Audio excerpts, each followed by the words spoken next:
3 episodes away from the big 100th episode. We are live for episode number 97 of the Dragon's Den podcast here. My name is Eric Hopkins, a.k.a. Jill. Joined tonight by Spoopy the Great, Brandon, the Sasquatch enthusiast on the right, McGregor for president, Matthew 24. Oh, boy, you're really taking this UFC thing for real seriously here. And of course, I've really had interest in the UFC. So. And of course, we'll welcome back Miranda Nicole to the show as well. So happy to see her again tonight. So yeah, we got a lot of stuff to talk about tonight. We've had 2 weeks off, and as long as everybody else's schedule is good, I am clear all the way to September. So if you guys want to do a show every single week, all that PTO, you're clear till September. That's why. I mean, that's what he's saving it up for. Yeah. So I don't think I even got that much, but I've got enough for maybe a month's worth. But anyway, but every Friday I'm clear, so we're good for the next 2 months. Actually, right up to our fantasy football draft, so that'll be fun. Oh, shut up! I know, brother. I had an existential crisis yesterday in the kitchen because Miranda brought this shit up. Yeah, and I got so desperate. I'm looking at her and I go, "Tell me how to win." And she goes, "What?" And I was like, "You won, right?" And I was like, "How did you pick your teams?" And she looks me dead in the face and goes, "I don't know." I go, "What do you mean you don't know?" I go, "See, like I don't get that part. What do you mean you don't know? Like you have placed in the top 5 or every time." Mm-hmm. Yeah. What am I doing wrong? Like on paper, my teams are great. Yeah. I start off hot and then fucking die in a fire. And I think you overthink it. It's like Matt. I mean, as soon as he dropping players. You don't even Matt makes the cardinal mistake of dropping players before you even see what they're good or not, but after the draft, and even sometimes during the draft, you know. Yeah. But I mean, I've never dropped a player during the draft, have I? You dropped one immediately after. Sorry, and I mean immediately after. Sorry, I meant during the season, but a lot of times you'll just get skittish and drop a guy without, letting him sit. I just wasn't. I don't recall it. No, I don't think you did. Wasn't feeling him that day. You did draft a guy 1 year who wasn't even on a team. Yes, I did. Do that. That happened. Yeah. Wasn't that Le'Veon Bell? No, it was some defensive player. I couldn't even. Le'Veon Bell was on the Steelers. He was holding out when I drafted. That's what it was. Yeah, that's what it was. And that wouldn't paying off though if he signed. But yeah, that would have been a good pick if things would have been different. But that's okay. Yeah, that's always a risk though. But no, Brandon's case usually just bad luck. I mean, I know. Yeah, Brandon has had that. I looked at him. I said, "We don't have to pay for anybody this year, right?" Mm-hmm. I couldn't. And I was like, "No." I had to remember. I said, "No, I paid for Eric. That's Matt. He's got to pay for the champ, which was me. So I'm not trying to. But so this year I told her like I am doing real research. I'm going to take notes. I'm going to do. So as soon as these fucking podcasts start up, I was gonna say I can give you some podcasts to listen to. Please. I mean, I don't always listen. Actually, last year I don't think I listened to a single one, but they do help you, especially like with waiver wire pickups. But now the thing you got to worry about that with those is though Matt sometimes will take them literally. You've got to understand the podcast you're listening to because they'll tell you like a lot of podcasts, like say the ESPN one, I think. Talk about like 12 or 16 team leagues. So when they're giving you advice on pickups, they're giving you deep pickups in our league. So it sounds good when you hear it, but if you're not applying it to the rules that they're playing by, it's not going to be as good of advice, And I think it's up to where Matt screws up a little bit. Okay, but you just have to bear in mind, and if there's somebody better than those guys, get them first, But like last year, I had a decent fucking team, like I really did, but Patrick Mahomes getting hurt fucked me hard. Because my backup quarterbacks were not it. And then after he got hurt, I had 2 other people who got hurt. Huh? I had all the backup quarterbacks. Yeah. And you just ask Aaron, he'll tell you. And then Aaron will let you know. And then where's Aaron at? And then like getting beat by Matt, was it week 5? I lost to Matt too, but so don't that was the nail in the coffin for me. I love that I was the highlight of both of your seasons. Low light. I won the championship. So I was about to say that's a little different. But I wouldn't consider cheating winning. But that's okay. That's crazy. That's what our loyal listener Mike always thinks in the chat too. He said, "So Eric, does Matt have to pay for both of your teams in the league or just one of them?" Just one this year. I'm going to go easy. You know, Yeah, he's gonna show pity for the of guilt, by the way. But yeah. So like, I'm looking forward to it. It's just I have to come in with a better game plan and model my draft after Miranda. So when I pick somebody and there's a visual reaction from the group, then I know I did good. Because I swear to God, every year that's what happens. She sit next to Nate, and then like she'll pick something, and they go, and then he'll scratch something off his notes, it's on and his then list. she'll go, yes. Nate drafts fantasy football like Voldemort searches for Harry Potter. Brother. It's so close, but yet he just kind of his breed. I don't even know if he's ever seen those movies. I hope you got the reference. I get good one, but that was good. Not bad. Yeah, well, I mean, hey, no, he searches players out like he's looking for Horcrux. Brandon, I got this certain coworker, okay, and she's a Notre Dame fan, and you guys know who she is. Sure. And don't dox her like you do me every time. Well, she was standing there, okay, and I went up to her and I said, "I'm going to get college football 25." And I said, "Well, there's an import team feature on the game." And she goes, "Oh, yeah, really? What's that for?" And I said, "Well, so I could put Miami of Ohio or Ohio University instead of that shit-ass Notre Dame team that can't even make the playoffs." Brother. So I just wanted to make sure that it was replaced on my team, on my game. And ring your wire, your little. Oh, no. Nathan, no. I told him about it. Nathan thought it was great. Yeah. Did Notre Dame ever decide whether or not they're actually going to join a conference? No. I don't think so. I don't think they should. Yeah, I don't know if they come to a decision or not either. But I don't think they should. I'm not the right guy to ask on that one. But it doesn't matter because Ohio State's we're coming back this year. Yeah. I wish you guys luck. You know, like I said, I mean, I'll give Ohio State credit where it's due. I mean, I am dreading the inevitable game against the Hoosiers. I think it's in October, so yeah, it'll be here, but this time, but. I will not be in Bloomington for that. Can't say I blame you there. No, but that's the thing, though. We ought to do a watch along. We can genuinely. I am thinking about the Colts Steelers game for sure.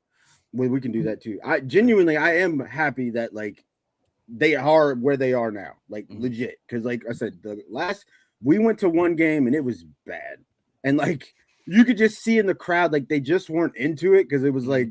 You know what I mean? But they're home fans, so it's like, you know, we're going to support our team or whatever. Sure. Now the energy is vastly fucking different. Even like around the workspace, like when football season rolls around, like you guys are fucking hype, and I'm like, yeah, like that's fucking, you know what I mean? Yeah. So I'll be honest with you. Every time I walk into the bookstore at the campus, like I can't wait to wear my Ohio State shirt in here yet. But I ain't doing it until after this game.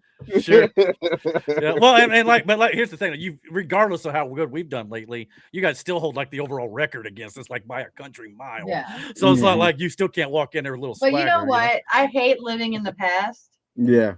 So just like Pittsburgh, they have all these rings, but damn it, I want another one. Yeah. What have you done for me lately? Sort of thing. Yeah. Yeah. What was the last one they won? Like 45? No, 40. I don't understand Pittsburgh. Yeah, 40.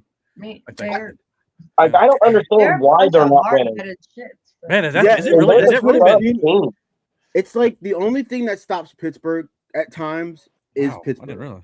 Like the Steelers have everything they need to be, you know what I'm saying, to be great, to be back where they were. Oh, 43. But like it's like they get in their own way. It's the same thing I feel about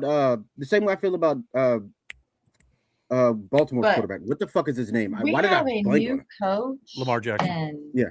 And a coach that our fucking current quarterback adores. Mm-hmm. Like, it's gonna be a magical. You got still got fucking. I'm curious to see how it goes. I really am. They still got DK Metcalf. They still got fucking that giant tight end. Washington. Yeah. I'm just letting everybody know that I will not be talking about the New York Yankees on the podcast tonight. They're doing good. I got so mad at the Yankees, I almost threw everything away. I was so mad at the fact that Aaron Boone got ejected. 4 pitches into the Tampa Bay game, and we lost 3-0. Well, guess what? Guess what? If you would have stayed in the game, we might have actually won. Damn, man, it's hard times, brother. Yeah. When was the last time the Yankees won a World Series? I know it's probably not been since. I'll tell you. I'll let you know. It was 2009. Oh, it's the same years as the Steelers, actually. That was their last Super Bowl against the Cardinals. That was 2009. Brother, and don't worry, Chris Chapman likes to let me know about it every day I see him. Was that the same game that James Harrison ran that fucking touchdown back? Yes, at halftime. Yeah, where he almost fucking died. Fitzgerald got. He was out of gas. Let's put it that way. He was trucking though. He was trucking on that. You gotta get in there and do the most, you know. I just remember that back of the end zone in the corner. Yeah, I think I don't remember who it was that caught the pass. I'll notice it as I see it or read it. Now it's gonna drive me nuts. I gotta look it up. Brandon, I was playing softball the other day. When I was standing on first. I have to come to a softball game you playing. Man. It's over now. I got to come in the winter now, or the fall. San Antonio Holmes. Oh, good. It'll be cooler then. I don't do well in the heat. Anyways, we and by the way, Brandon, me and you and Miranda, we got to do the Apple Hut Butter Festival. So let me know when the demolition derby is, and I'll come up there and visit you guys. We'll go watch the demolition derby. When's that? Okay. I don't know, Eric. I'll keep you in the loop as the third wheel. Speaking of demolition derbies, I was visiting Tammy the other day, and her neighbor works on demo cars like all day long. But they had a little Barbie Jeep out there. Oh, oh my brother! Have you seen that Barbie Jeep downhill race shit? Yeah, that's fun stuff. Looking, I wouldn't want to do it. Insane. That's how you those break guys a rib. like. I thought the soapbox derbies was crazy. Like, this is way worse. These are way worse. Yeah. Look, I'm a little too past my pride for that sort of thing. You know, that's a young man's game. You know, like there's not enough alcohol for me to be like, yeah, I got it. No, because I know I don't. Because tomorrow's going to suck. Like, you know what I mean?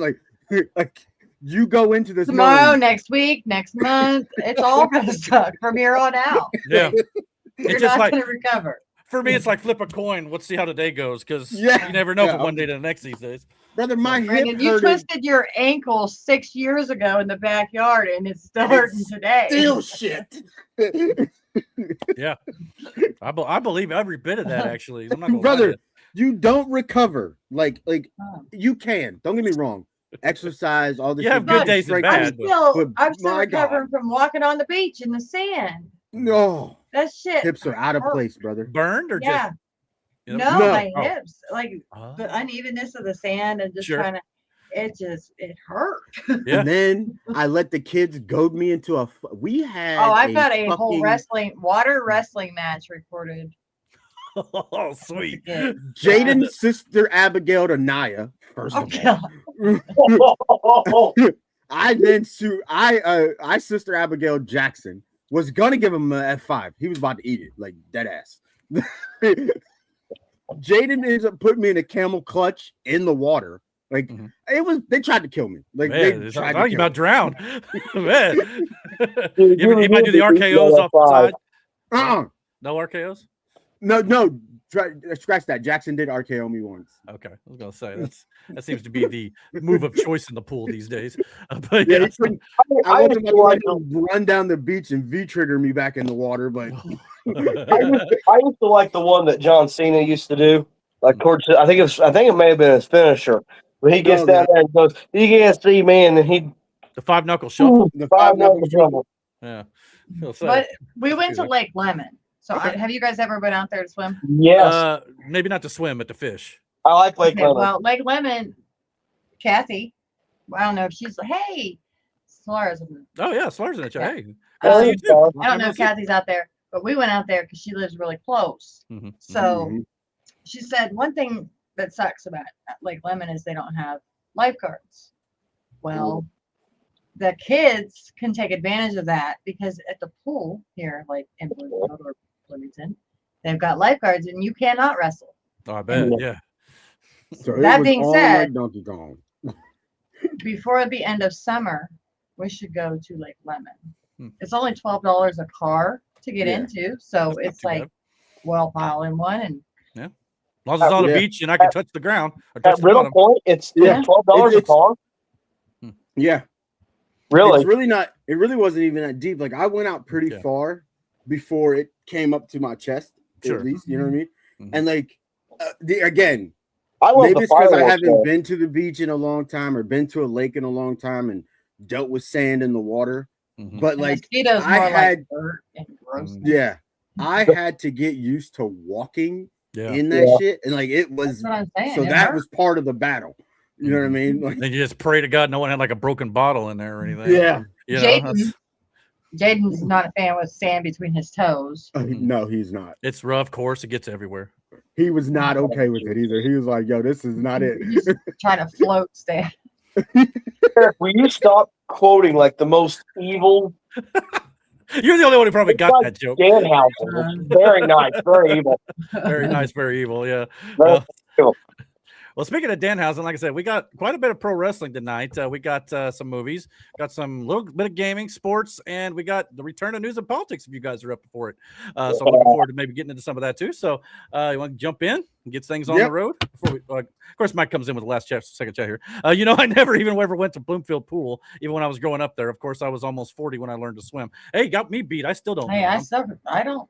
Me and water don't like each other. Yeah, Miranda, like she'll get in the water, but what it cannot do is touch her face. Like her head is never going under the water. Okay. I don't mind going under as long as I can put my feet down and get back up. That's my You, concern. you guys would be in trouble if I was out there because I know how to swim. I had to teach, like I taught the kids how to swim, like because getting them in the water was one thing, and they were all for that. But it's like eventually they wanted to do things. They wanted to go on water slides and shit like that. So like I had to go, okay, cool. And they took to it very quickly. Like all three of them. Like Jaden obviously was the first one, but Jackson and I kind of showed at the same time how to swim and the trust that they built up and like the confidence in themselves to actually do it, to go underwater, to swim underwater, to come up, to know how to like without plugging your nose, like learning to hold your breath. Like that was a whole process. And like, but once they got confident in doing that, now that, I mean, don't get me wrong, I don't let them stray too far from me because like, just in case some shit happens. Yeah. But like I we never know told these you days. before, like the last time we were at the pool, Anaya saved this little girl who was legitimately drowning and nobody could see her because of where she was in between the two water slides. No one could see her. Wow. But Anaya did. Good for and her. like she ends up saving this little girl's fucking life, which was crazy work. But like again, teaching them how to swim was one of the best things I could do for them. You know what I mean? Like sure. And now like the confidence they have of going down the water slides. And like I said, Jackson will come down the water slide. First of all, Jackson's an asshole because he will make eye contact with me the whole way up to the top. Gets in the water slide, he'll come down the water slide, still staring at me. First thing he sees, poses in the water as he lands on his feet and just looks at me. Man, that's crazy. Anyway, sorry. That's no, you're fine. And here I am, can't even float with a pair of floaties on my arm or a life jacket. So maybe with and they were jumping in, they were doing flips into the water off the side of the pool when we went down to Lake Rudolph. What, 5-6 years ago? Wow. Yeah. And good on them. It's terrifying as a they parent. don't get it from me. I can guarantee you that. But, at least you know they're landing in a soft spot. That's all. Mind you, I almost drowned the first time I got in a pool because I just thought, it's water. You could just jump in. And like I did that, realized that you could not touch the bottom in 12 feet of water. And I had no idea. My buddy's mom saved me. And then my mom immediately put me and my sister in swimming lessons right after that happened. So I learned how to swim and shit. So like for me, it's like I wanted to teach the kids to do this. That way, I mean, they can have fun and go. But again, I don't let them go that far from me when they're in the water for various reasons. Well, I may have told you this before, but I think one of the reasons I never learned to swim, I took swim lessons as a kid, but I was a little afraid of the water for sure. But there was a moment I'll never forget when the instructor took us to the 12-foot deep end of the pool, had us grab on the side, right? And one by one, he went down the line and took us, said, all right, grab my hand, take a deep breath. And he took us all the way to the bottom and all the way to the top. Yep. after that, I didn't want to get in the water no more. Because it's one of those things that is so disorienting once you get underwater, because you keep your eyes closed for one, because if you open them, the chlorine is gonna burn the shit out. So you keep your eyes closed, and the moment you open your eyes underwater, it's a panic thing. Yeah. It really is, because too much is happening at once. And then you go to push off, and if you don't push off hard enough, like you realize you're not going up as fast. So then you really start panicking, because now your lungs are full of air, and that air wants to get out. And you're like, so if you breathe it out, you're not taking another breath. So like you have to get to the top. So that's when you really start fucking panicking. Yeah. So I understand, like, they did the same thing for us. Like, you know, what you just described. I just like, got the feeling, though, they wouldn't do that these days. You'd probably get in trouble. I'm different from all of you, because I swam competitively in high school. Sure. That blows my mind, Matt. Like, when we went to your wedding, when we the rehearsal. So if I'm drowning, I got to rely on Matt crap. Brother. Yes, please. Matt, I would love you to be the one to save Eric. Could you imagine? No, just no mouth to mouth. I'm good. You'll never hear the end of it. No kidding, right? Never hear the end of it. Like I said, I've always said, though, like if I'm in a car crash and I go over a bridge into water, if the car crash didn't get me, the drowning will. So don't worry about me. I'm gone. But so that's a wrap, son. It's a wrap. unless I'm using the airbag as a flotation device. That's a wrap. Be like Will Smith. Save the human. You're in danger. Save the girl. Yeah. iRobot reference. I got it. All right, so let's get into some of the stuff here. Like I said, we got quite a bit to talk about after 2 weeks off. So let's get into it, shall we? Let's start with pro wrestling.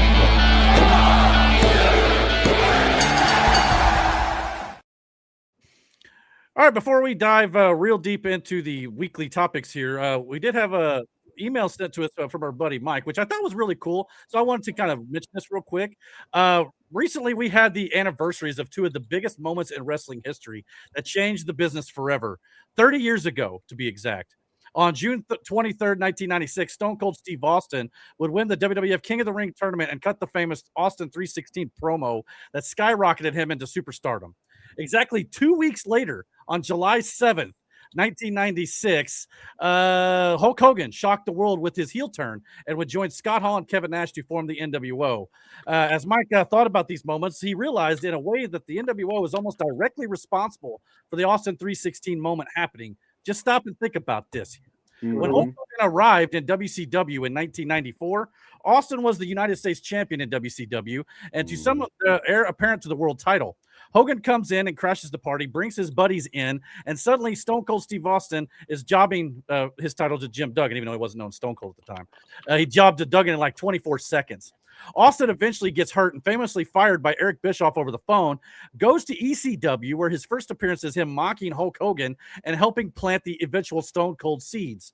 Later, Hall and Nash leave for WCW, but before they do, we have the infamous curtain call at Madison Square Garden. For those of you who don't know, this is basically Scott Hall, Kevin Nash, Shawn Michaels, and Triple H saying goodbye to each other as Scott Hall and Kevin Nash were leaving the company here. And they all embraced in the ring and gave a big old hug to one another. And back during these days, Scott Hall and Shawn Michaels were baby faces, while Hunter Hearst Helmsley and Nash were heels. And back then, this was considered a major no-no. Even though it wasn't a televised event, you still weren't allowed to show that you were actually buddies with everybody backstage. It was going against the kayfabe nature of the business, as it were. While Hall and Nash, not Hash, leaving and Michaels basically untouchable since he was world champion, Triple H took the brunt of that punishment, though. He was supposed to win King of the Ring that year, but got that taken away, and guess who it went to? Stone Cold Steve Austin. So had Hulk Hogan not gone to WCW and then Hall and Nash partake in the curtain call, costing Triple H the King of the Ring in 1996, we may never get Austin 316, the Monday Night Wars, and they could all look a bit different and probably not in a good way. So yeah, if you really stop to think about it, that's just crazy to think. 30 years ago, two of the most major important events in pro wrestling history happened within weeks of one another. So just thought I'd get you guys quick thoughts on 30 years of Austin 316 and of course the NWO. And so crazy stuff, right? The Austin 316 thing, when it first hit, it was major. Like, because this was a blue collar guy going up against the establishment, which was the WWE at the time. Like Austin was never really a heel or a face. Does that make sense? Like you never associated Austin with a good guy, but you also never associated him with a bad guy. He did good guy things in the sense of going up against these guys, but Austin's tactics, promos, backstage shit was very fucking heelish. Like, and no one cared in that aspect because he took that character, which again, he didn't know what it was. Like, I remember before when he still had like just a mustache and he was still going like Stunning Steve in the black shorts. You know what I mean? Which became the iconic look of Stone Cold. Brandon, I'm gonna interrupt you to remind you what we were listening to about Alpha and Josh's show earlier about being full of yourself and just going with it. And that's what he did. Yeah, his wife helped him. His wife helped him with a name over a cup of tea. It was she told him to drink it before it got stone cold, and he goes, "What did you just say?" Yeah. And then there was a serial killer where they had that name, that moniker too. But like that's what started the whole Stone Cold Steve Austin, and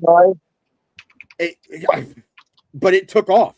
I had 2 DTA shirts. My sister had one. I had the skull with the rattlesnake going through it, and it said Austin 316 on it. And I had the DTA, just the rattlesnake skull on it, with the red eyes, and it said Austin 3. Yeah, and it said DTA on the back. Like, I had those shirts. Like, I rocked them some bitches at school. Hell, the Austin 316 shirt itself still is one of WWE's top sellers 30 years later. Not so high as Danhausen right now, but no, I mean, still legitimately, Danhausen's current too. So, but but it was because Austin was so fucking relatable, though. Now, flip side to that, WCW, when Hogan turned heel, the reason why that was such a big fucking deal is because it was Hulk Hogan. Like, everybody was used to that version of Hulk Hogan, the red and yellow. Like, that was Hulk Hogan. Seeing him turn his back on all of that was fucking crazy. I had an NWO shirt. Well, granted, it wasn't like the black and white. I never had the black and white. I had the Wolfpack because they were way cooler, in my opinion. Like, like doom, and then that was my shit. But even still to this day, you still see people do the For Life shit. You know what I'm saying? The 2 Sweet Kids, like, that's still a thing. That transferred over to New Japan. That became the Bullet Club's, you know what I'm saying? But they got it from the NWO. Sure. Yeah.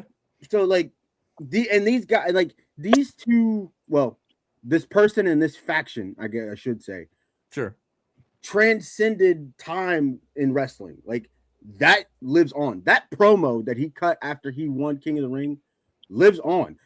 There are wrestlers who can quote that shit. There are people who can quote that shit word for word.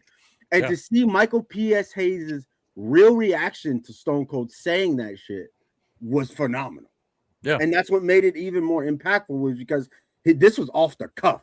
This is when promos were left to you to do. No talking points, none of that shit. This was your job. And that promo alone killed it. Like, killed it. Yeah. And it was all, rocket ship after that, because they're not to mention they were getting about a year or so from this point, about a year and a half later, maybe they had the Montreal screw job with Bret Hart. And of course, Vince then became a natural heel because fans blamed him for Bret Hart leaving. So obviously Austin and McMahon became one of the biggest feuds of all time about a couple years after that. So one of the greatest runs in history. So my favorite promo that Steve Austin did was when he talked about the beers. And it's a meme today. 1 beer, what? 2 beers, what? 2 beers, 3 beers, 4 beers. 5. You know the story of the what chant, right? Where that whole thing came from. Yes. I'm vague on it, but it was Stone Cold when he was out injured. He would call Christian, and then he was telling Christian something, like he was telling him something, and then he was describing where he was going. But every time he said where he was going, he said what, as if this is all a voicemail, mind you. Sure. And this was all a voicemail, and it was literally him saying, "I'm driving past, like, let's say Walmart. What?" Like, he was saying what, like he was being interrupted. Want a burger? What? And he just kept doing it. And like, So when he came back, before he got back, he started wrestling again, but he came back from his injury and was just doing backstage stuff. That's when he really started leaning into it. Mm-hmm. And like to this day, people still say what during his like during promos. Yeah, Matt's going. But yeah, shut up, man. But yeah, you're not wrong there too. The only thing I don't like about the what chant now it's not as bad as it has been in the past. It's when the crowds have used the what chant to try to just get on the nerves of wrestlers trying to cut promos. I think that has been, it's been dialed back a bit, but there for a long time, they wouldn't let anybody speak. It was like, okay. Mm-hmm. And wrestlers grew to hate that chant, I'm sure. But yeah, it worked for a long time for sure. Mike said in the chat, it's just crazy when you realize just how these two events like these could have been totally different if just one thing or another had not happened. That's the thing, and that's just life. That's what I told him in our private text thread, that it's just, just makes you wonder, like if one little thing changed here or there, how life would be completely different, in a lot of ways. It's just like, and this is one of those instances, had Hogan not left, had Nash and Triple H not got in trouble and all that sort of good jazz, we may not have had some of the greatest things we've ever got to witness. And of course, that's all led to today, when now we get Stone Cold Steve Austin doing TikTok videos and stuff with his two cats, Pancho and Macho. So outstanding stuff. If you've not seen Stone Cold Steve Austin with these two little solid ass cats, as he puts it, definitely go check it out. Him on his farm. They are amazing. Yeah, they are amazing. Like I used to listen to early days of Stone Cold's podcast back in the day, and like he talked about those cats then. I think the time there was a fucking gator on his property on the ranch, and he was going out to set up his deer blind and ran into this fucking gator, and it tore the front end of his front bumper off of his gator. And he's talking about this shit, and then Pancho got out, and he had to go wrangle him up, so because Pancho was about to go fight the gator, apparently. Pancho! He had to go track the cat down, but it was awesome. Like. No, anyway, but yeah. So for all you Macho fans out there who think, or Macho dads or guys out there who think I'm not a cat guy. I'm Macho. Oh, I love cats. If Stone Cold Steve Austin can be a big cat dad, so can you. That's all I. I love cats. Embrace your inner feline. You know what I mean? So yeah, but yeah, if you have not seen these videos, go check them out. Physically, he can't be a cat dad. Faceless dragon. Yeah, because that would insinuate that he's doing stuff to cats he shouldn't be doing. Oh well, yeah, okay. If you want to go down that route, don't be ornery now. No, Aaron, come on. You're the only one who thought that. Kids without doing only that. One. You say that stuff in front of your kids. So which one's which? Probably just did. I really don't know. No, to be quite honest, they're fighting in another room. He's reached that stage. So they don't. Well, I'll just read for you what Austin himself said about Pancho and Macho. Don't know which ones they are, but he said, quote, solid ass cats. They're out roaming around. Macho is prowling by the pond. He's a hunter, and Pancho pretty much stays by the horse barn. He has really befriended one of my wife's horses, which you saw in the last picture. And so he'll jump on her back and they'll hang out together and nuzzle each other. Solid ass cats are alive and well. So the orange one, he's got that derpy smile like Thor. Yes. For sure. Real quick, speaking of cats, Thor, if you open the refrigerator longer than 2 seconds, he will get in the refrigerator. Yeah. And lay down, mind you. This cat sleeps any and everywhere. Doesn't matter if it doesn't look comfortable or not. He's fucking sleeping there. He is the definition of if I fit, I sleep, period. If I fits, I sits. Yeah, see, hold on. I don't know if you'll ever see this or not. Probably not. But this is my lighter. If I fit, I sit. Nice. That is exactly Thor. Yeah. Like, and Zyker, you know where he likes to fucking sleep? In my room, behind my computer monitor. Which means every time he unplugs it, because he lays on the fucking cords, shoves my mom. All the shit that was on my desk is no longer on my desk because he doesn't care about my shit at all. He just knocks it down so he can lay the fuck down. And so the next time Brandon's not available for the podcast, we know why. Because something got unplugged somewhere. He's got to figure it out to find out. Or if you just lose him during the middle, it might have just falling out. Yeah. It was only he's walking back there. Like he does doesn't care. Like where Thor is an inconvenience to your personal life, and I believe he does this shit on purpose. Mm-hmm. Zyker is just an inconvenience to your immediate future simply because he wants to be. Right. He just chooses to be. Jasper and Lily are like a married couple. They love each other when there's food, and then the next minute they're in each other's faces trying to claw each other's ears out.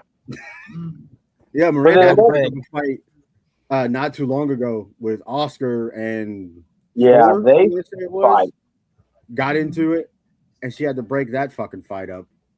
Yeah, I had a 2-inch cut and bite marks. Razor blades for feet they got, I swear. Dude, they were going at it too. Like, yeah, I'm like 90% sure that Jasper was part Velociraptor. Do you guys let those cats outside ever? No. Here's the thing. I was gonna say they don't like outside. They'll get them. Yeah, they don't like outside at all. Really? No. If you carry Zyker and Thor outside, they will cling the fuck onto you. They know good living. They've got it. They don't want to let it go. I do want to build them a patio so they can go outside. Yeah, they might like that. Yeah. Yeah. I freaked out Brandon one night when I was like, I think your cat got out. And we were like almost searching the neighborhood for his cat. And then he was like, hold on, let me check mine. Yeah, I went in the house and looked, and they were both sitting in the house like, no, we're good. We're good. No, we ain't going nowhere. You crazy? We ain't going outside. No, we ain't going out there. And I'm glad you brought up the groundhog, Eric, because Miranda had a situation. And she, brother, listen, I've seen this woman mad, but Miranda, the one thing I will say, Miranda's an animal lover. Like, through and through. That's where Jaden gets his unless it's messing up your plants and stuff, I imagine. Yeah. Or house or whatever. She has a flower pot. She's had a couple flower pots on her back porch. Mm-hmm. She goes out the other day, about 2 days ago. The other morning to let Loki outside, and this fucking fat ass groundhog is in one of her potted plants on the front porch, eating the fucking plant on the back porch. Look at you like, what? It's legit Caddyshack. She opens the door. It takes off, and Loki was this fucking close to grabbing it. Oh, yeah. You ought to think twice then before coming back. Loki would have fucked that groundhog up. I posted the picture on Facebook asking for help, and Melinda and Paula and the Cassie the other day Googles it. They don't like pepper and garlic. So I went and I got some pepper, and I got garlic, and I sprinkled it in that plant. Hasn't came back. I am about to sprinkle it in the whole entire yard. Either that or Loki actually did the job. One of the two. No, he didn't get him yet. Oh, no. Well, I mean, scared enough, but maybe I'm wrong. Yeah. She texted me the other night because an animal got hit out in front of the house. And our neighbors thought it. Yeah, in front of our neighbor's house. She thought it was the groundhog. When I tell you, I was so giddy. Like I said to her and Aaron, because we had to take the car to the shop. And so we had to pick Miranda up. We're driving home. And I'm like, if it's that groundhog, I am pissing on it in the middle of the street. That's on God. Like I'm pissing on it. Clip that. It was a fucking skunk. We don't reflect views of our podcast members. No, fuck that. That groundhog dead, or if it was about to die, was going to drown in piss. Yeah. I was pissing on it. Like before this, I didn't want to kill it, but at this point, I am ready for them to die. So I asked Brandon last night. I said, "Would it be really morbid of me to give them names before I start killing them?" Yeah. Just give them like. I mean, if you do, I feel like you're obligated to bury them like ceremonially. Like not really, brother. Viking bear. I set the motherfuckers on fire. Yeah, just throw them out in the fucking woods. like they used to do the Jedi in Star Wars. Osama bin Laden burial. Wow. Oh, real quick. So Steve Austin's cats, the black and white one is Poncho, and the orange one is Macho. Okay. Gotcha. Okay. So there you go. At least we got a name to the paws, I guess, as it were. So they look adorable. Yeah, they look adorable. Good on him. No What's doubt the about horse's name? I believe that's his wife's horse, but he didn't say anything about the horse's name. In that clip. Well, because it's his wife's horse. You don't give yeah, sure. Or at least I assume that's his wife's. I'm sure he has one too. But he had a whole ass fucking ranch down there. He's got a couple horses and some cattle. Yeah, the Broken Skull Ranch, man. It's the last that is his ex-wife's ranch. Well, he's had a couple ex-wives, I think. I think this is his current marriage. But anyway, you got to think about this too. If we would have never got that version of Stone Cold, then we would have never got the version of Stone Cold when he was injured and was in the back just being a menace to people. You remember the Kumbaya thing where he was playing the guitar? And then Kurt Angle come in with Jimmy Crack Corn. Yeah, absolutely great. So yeah, you just never know. Like, you a picture, Eric. Okay. Facebook. But I'll go ahead, Eric. Do that. I'll finish this. My favorite one was when he gives Kurt Angle the little cowboy hat. That's what we're talking about. That was hilarious. I feel like a real cowboy. Yeah, something, Junior. But there were so many memorable moments with Stone Cold. The monster truck thing. You remember the beer truck incident where he soaked Vince and Shane and who was all part of the corporation at that time? Oh God, there's a bunch of people. But you remember the beer truck thing, right? Where he's fucking sprayed everybody down in the ring with that, which Kurt ended up doing too. Yeah, with the milk. With the Dairy Queen and the whole. Man. That you're right. Like if one or two things changed in wrestling, that might have never happened. Your cat has got a better sly smile than whichever one that one was. Macho. Yeah. Which one is this again? That's Thor. That's Thor. Okay, gotcha. I love how you got that animals. Was Tuesday night because I was trying to clean out the refrigerator, and that's where he laid it the entire time. So was that the air conditioner? Maybe. No, that's the refrigerator. Oh, okay. No, that's what he treated it like, a fucking air conditioner. Yeah. Oh, sure. Yeah, probably felt good. He knows what he's doing. Yeah. And he's just looking at her too, like, what's going on? Like, what do you want? Like, what's the problem here? Like, like he sees there's nothing wrong. This is completely normal. Yeah. I've always said. Do you think that? Sorry. Do you think that the animals somehow develop a personality like Brandon's? No, they had that personality before they moved in. Yeah, they were already like that beforehand. I will say though, if we're gonna go off of that analogy of like if an animal can develop a personality, then I don't know what the fuck Loki's excuse is, because Loki acts like a cat. The majority of the time he's either sleeping or he's trying to get in your fucking lap. That's true. He's like my dad's dog. He's such a lap dog, but he's too big for that. He doesn't know it. Yeah, you know what I mean. No, I think he's fully aware. You think so? Fully aware. My dad dog doesn't know. It's just like he doesn't care. Yeah, he just doesn't give a shit about your personal space. Just like cats don't care about your personal space. Loki is a cat, but the size of a dog. Wow, that's crazy. Mike said, do you guys ever see the Married with Children episode where Al is trying to kill a rabbit in his garden? I'm picturing Miranda being Al and her little critter war. I need to go back and watch that. I don't remember. She's gonna come out like full fucking camo makeup and camo gear. There you go. Absolutely. For sure.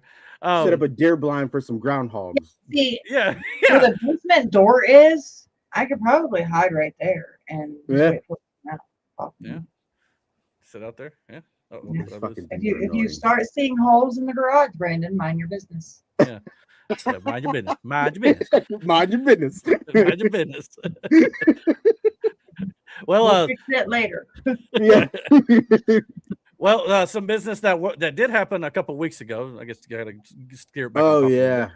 We did finally crown the king and queen of the ring. We got the queen of the ring, Io Sky, which, considering the circumstances, I think this is probably the right call. The one thing I didn't really care about, though, during Night of Champions was you had Danhausen coming out right before the match and then cursing Liv Morgan right before the finals in the Queen of the Ring tournament. So it was almost like you told us to finish before the match even started.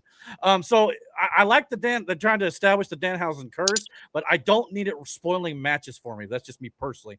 Outside of that, I thought the ladies had a great match. And, of course, that now means we're going to get a rematch at SummerSlam. Hopefully Danhausen will keep his curses away away from it, at SummerSlam with Io Sky challenging Liv Morgan for her World Heavyweight Championship here. Now, I think what ended up was supposed to happen here, I think maybe Liv Morgan was going to win and then challenge Rhea Ripley at SummerSlam, but it seems like Rhea Ripley's not ready to come back yet from, I believe, a knee injury. So it sounds like this is the best case scenario. This was the alternative plan, the plan B they had in case Rhea wasn't ready. So Io versus Liv part 2 at SummerSlam. So I think that could be fun. What do you think about that? I like to see Io Sky live more than So go back and forth.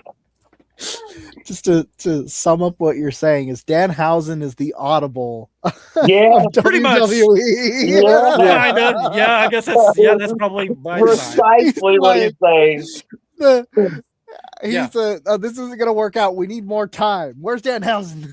He But is. it also kind of fits because if you put it in perspective, like Io is really stepping out of her own. I mean, Asuka's gone, Shirai or fuck, what's her name? Io. Io. Well, no, who was with Asuka? It was Kyrie. Io. Sorry. Oh, Kyrie. Yeah. Kyrie's gone. Asuka's taking a step back. Yeah, Dakota Kai's gone. Yeah, Dakota Kai's gone. Rhea's on SmackDown now. So, like, to have Io face Liv, even if Rhea was available, it still is the better choice. Simply because you want that moment where, like you had with what's his name? Chris Benoit and Eddie, when Chris won the heavyweight championship and then Eddie won the other SmackDown heavyweight championship, right? Was that it? Sure. Or is it the other way around?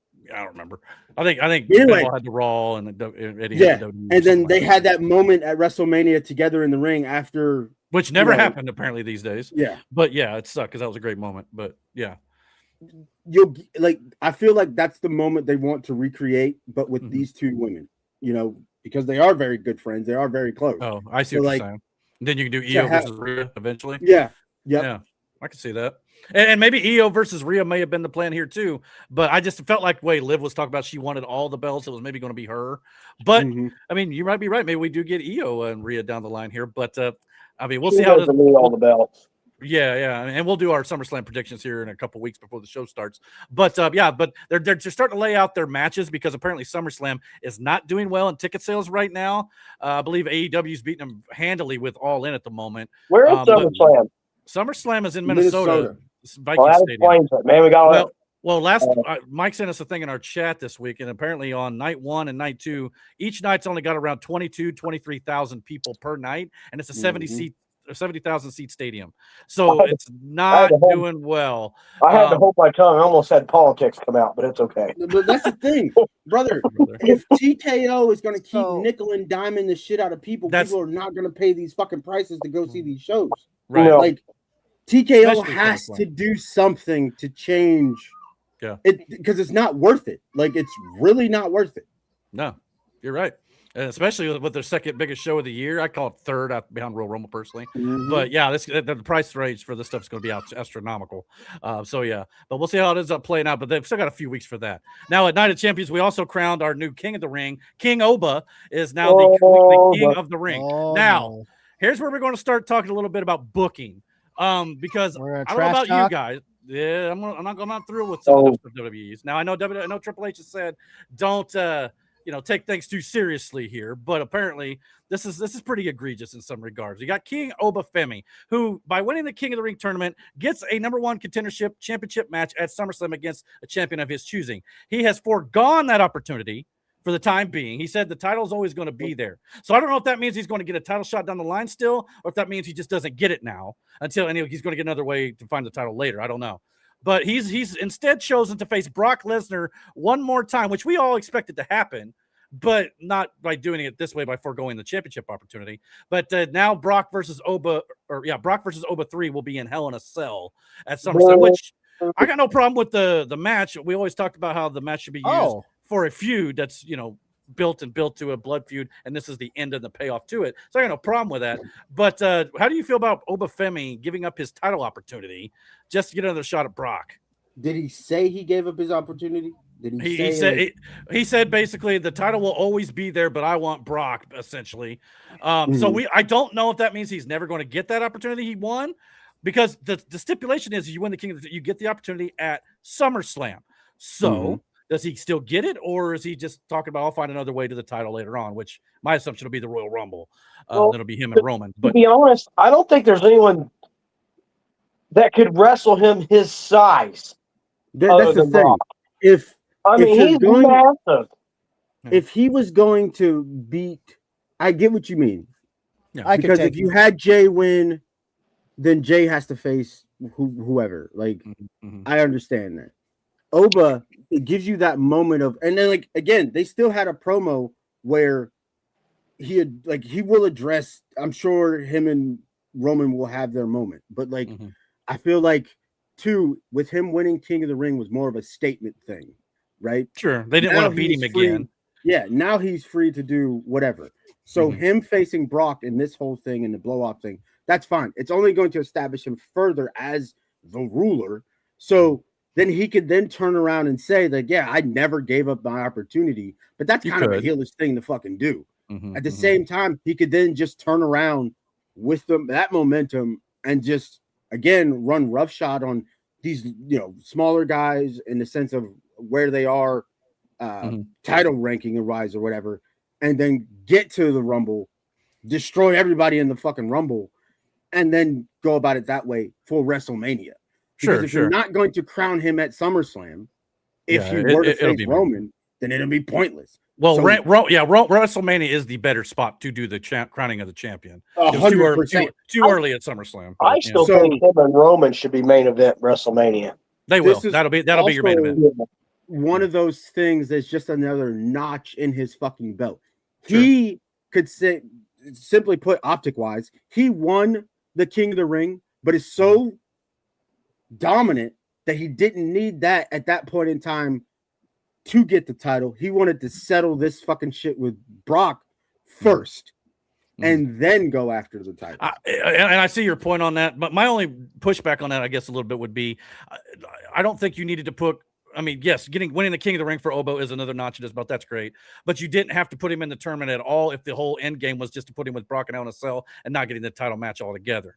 So you could have had Seth win the tournament, who was getting a title opportunity against Roman, and he just got it basically for no reason now. So it makes more sense if you'd have booked Seth in the finals with Oba, Brock screwed Oba over, then it would have made more sense logically. But has Seth Rollins wrestled Gunther yet? But we could have the same argument in the next conversation we talk about here about somebody getting a retirement when he didn't do anything to earn that title shot either. Who? And he won the title. Seth, he needs a retirement match. Well, Kenny's been winning matches for months. So it's Oba. Well, yeah, and that argument would be more for Seth Rollins. So is Seth Rollins. Yeah, so if you want to say that, fine. But yeah, I don't know, just something to me about Oba foregoing the title belt was wrong. But I see your point about it is a notch in his belt to win the King of the Ring tournament. I guess we'll see how it ends up playing out. The other big story about Night of Champions, though, is Sami Zayn wins the world or the WWE Championship against Gunther and Cody Rhodes, and it's gone. But still, not short enough. It was. But here's the thing. Yeah, Sammy came out and said a while back in an interview he did not too long ago that he has a direction for this new character. Yeah, and I think believe this is part of it. Yeah. And like he even said when he was doing it, people are not going to like it, but this is his vision. This is what he wants to do. So like him losing is all a part of what. Like, did you hear the promo he cut afterwards? After he lost, that was great. Like, yeah, and he was right too. So it's one of these things where like, does it suck? Sure, but he got his moment. That's what he wanted. He will have a bigger payoff afterwards. And if he's perfectly fine with getting the moment and just dropping the title, being a transitional champion, that's fine. I got no problem with that. But it had a lot of people going, "Oh, they're screwing him over," blah blah blah. But again, like you said, the heel character. I have a problem with CM Punk holding the title. Well, hold on, CM Punk, but with Sami Zayn, it will further that heel turn that he's been slowly inching in. 1,000%. So that part of it, I have no problem with at all. And of course, CM Punk coming back after months and months and months since WrestleMania got a lot of people upset, including I think Mike in the chat. He said all Oba will have to do to get another shot is leave for months and come back and win his first match back, kind of like CM Punk did. But at the same time, when Punk did leave, the night after WrestleMania. He told Cody Rhodes that you're always got to be ready because you never know when a title opportunity is going to drop out of the sky. Fall out of the sky. And that's basically what happened here. Cody Rhodes won a number 1 contendership match against Sami Zayn after Night of Champions to get another title shot, which a lot of people thought they were just going to hot shot it back to Cody, which a lot of people would not have liked either. So instead, it was in Chicago. So Gunther took out Cody, which enabled CM Punk to make his return in Chicago, his hometown, and win in front of the hometown crowd. In the same building, he won the title back in 2011 and blew that kiss to Vince McMahon as he was leaving with the title, and he blew that kiss here as well. But of course, 9 days is what everybody's talking about with Sami Zayn. But here's the thing: 9 days as a world champion doesn't even crack the top 10 of shortest reigns in WWE history. Yeah, it doesn't. Okay, so let's be honest here. Let's be fair. Andre the Giant held the title for 1 minute and 48 seconds. Let's remember this. And I believe this is where he gave the title to Ted DiBiase, and the whole thing got vacated and all that sort of thing. Seth Rollins has a 2-minute world title run. Yep. Yokozuna 2 minutes and 6 seconds. John Cena has a 3 minute and 33-second title run. Daniel Bryan 4 minutes and 7 seconds. Roman Reigns has a 5 minute and 15-second run.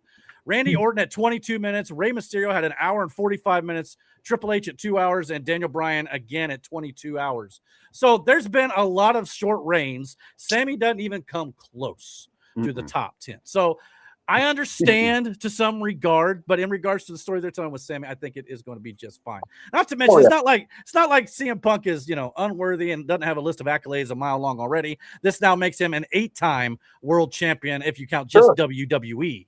Doesn't count his Ring of Honor or AEW titles either.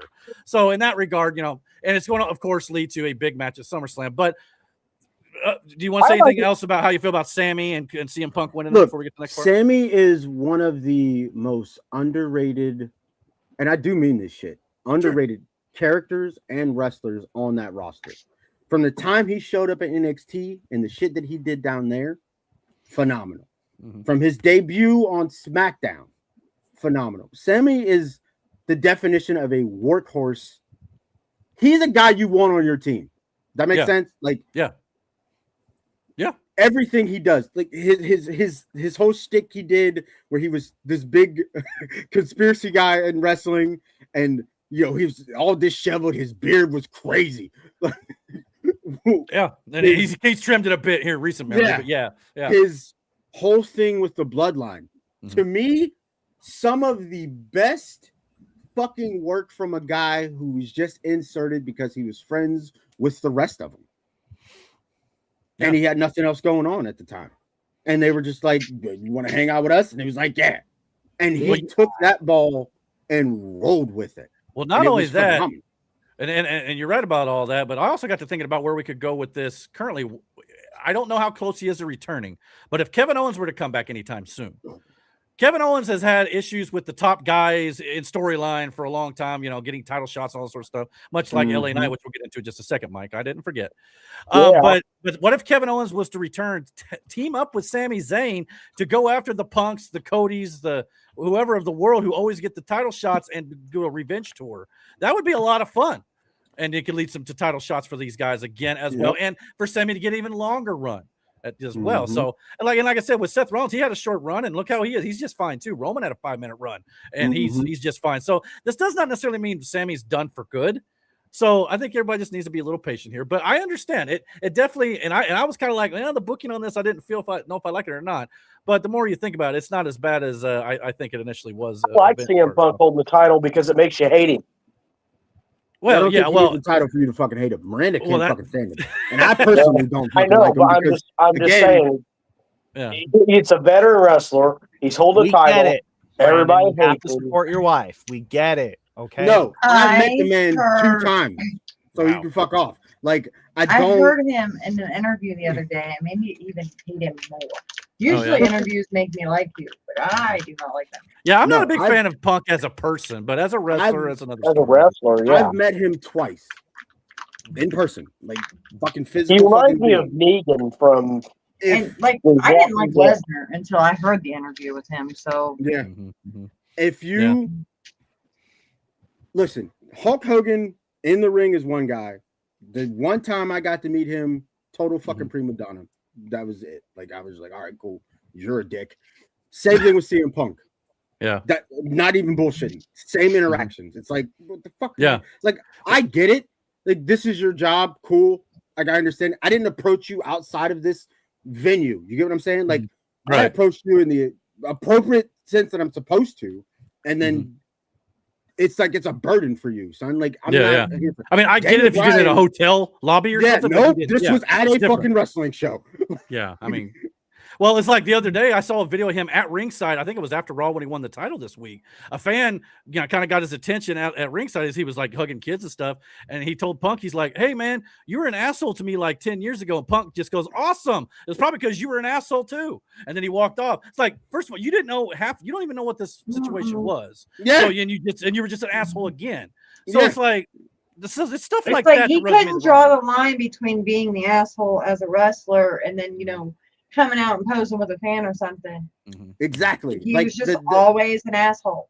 I mean, it's one thing to be asshole like MJF and everybody knows you're being an asshole to play the crowd and have fun. He's doing it to be a douche about it a lot of times, in my opinion. But the interactions that I had with other wrestlers, Daniel Bryan, I have a fucking picture with him. He went out of his way to do that shit. That line was packed. You know what I'm saying? And he was like, "No, we can take this photo." Fucking Miranda and the picture with fucking Sabu, like that was a whole thing, and like it wasn't even Sabu, it was his whoever the fuck that guy was, and like, and he told him to shut up, and he still took the picture. Like, I was like 30 feet away, and he was like, "No, you gotta pick one." Fuck you. Well, Jerry Lynn, like I've had interactions with these guys that don't end the way it did with Punk the 2 times that I met, and it was like, "Yo, fuck off, dude!" Like, first of all, Jerry this Lynn is my hard-earned money. What was Punk doing in 2008? Ring of Honor, probably. It's still Ring of Honor, yeah. Okay, so I think he was being still a punk. doing small shit. And Jerry Lynn took a picture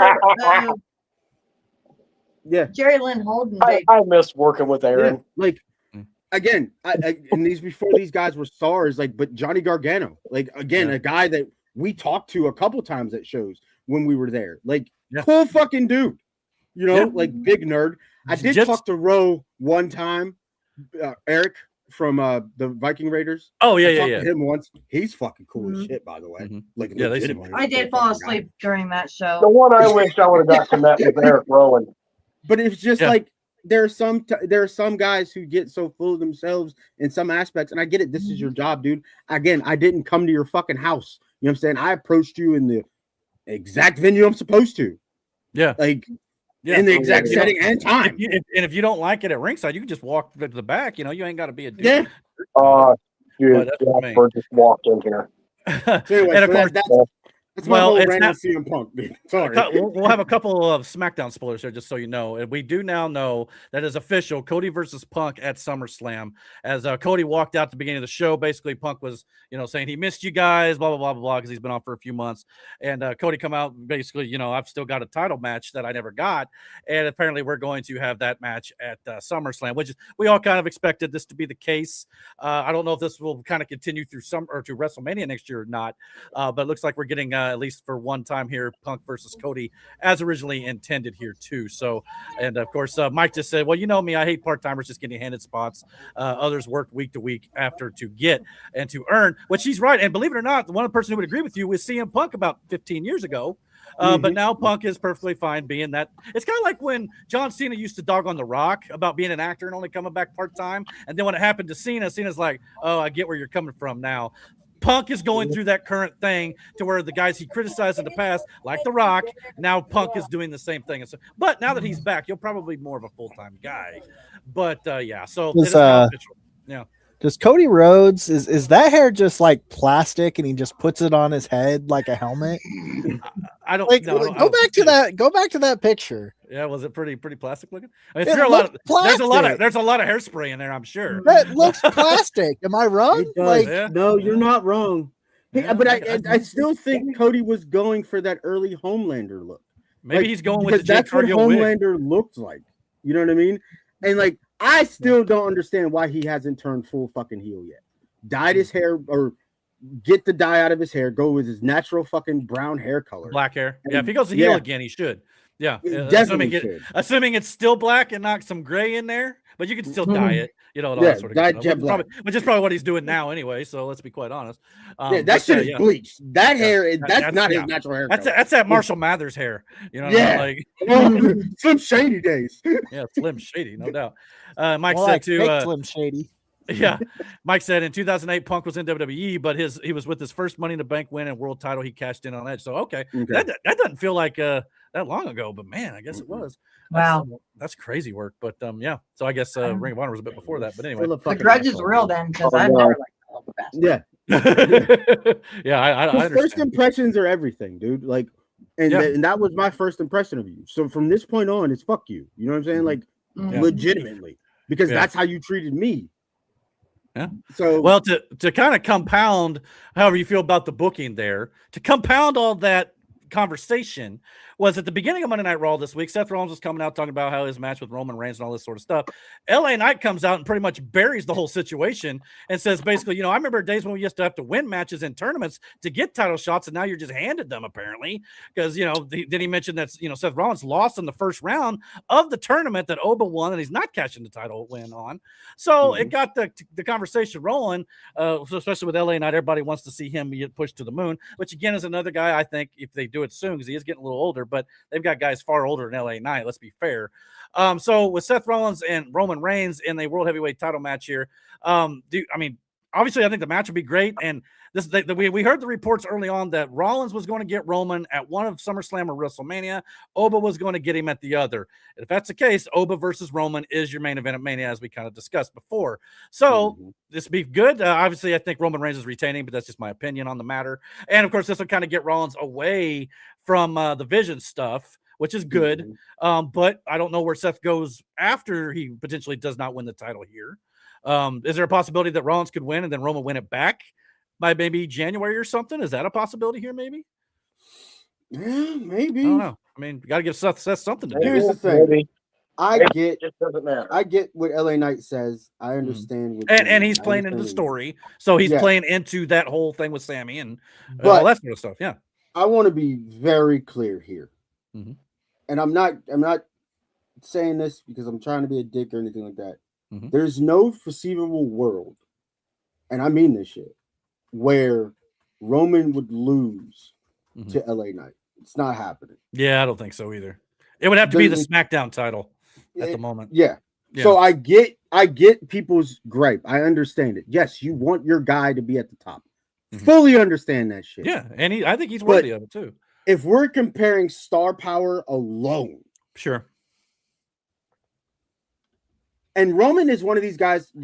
Again, I was part of that crew too. I fucking hated the guy. We all hated him because he was good looking, and my wife liked him. Fucking hated him, and he was shoved down our throats, which was the biggest issue. He was always on TV, but. Is that the only reasons, Brandon? No, that was the only two. Seriously. Yeah. But when he came back after that whole leukemia thing, which I genuinely felt bad for the guy. Like that was shitty.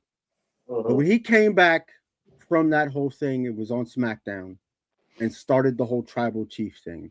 And I remember the conversation we had. I like this new Roman. Was my exact words. I'm intrigued to see where this goes. It was just him and Paul Heyman at the time. And then he was trying to recruit the Usos, and that whole thing played out the way that it played out.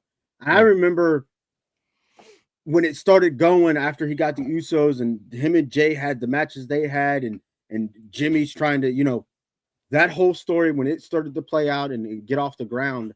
I remember going, yo, why couldn't we get this version of Roman?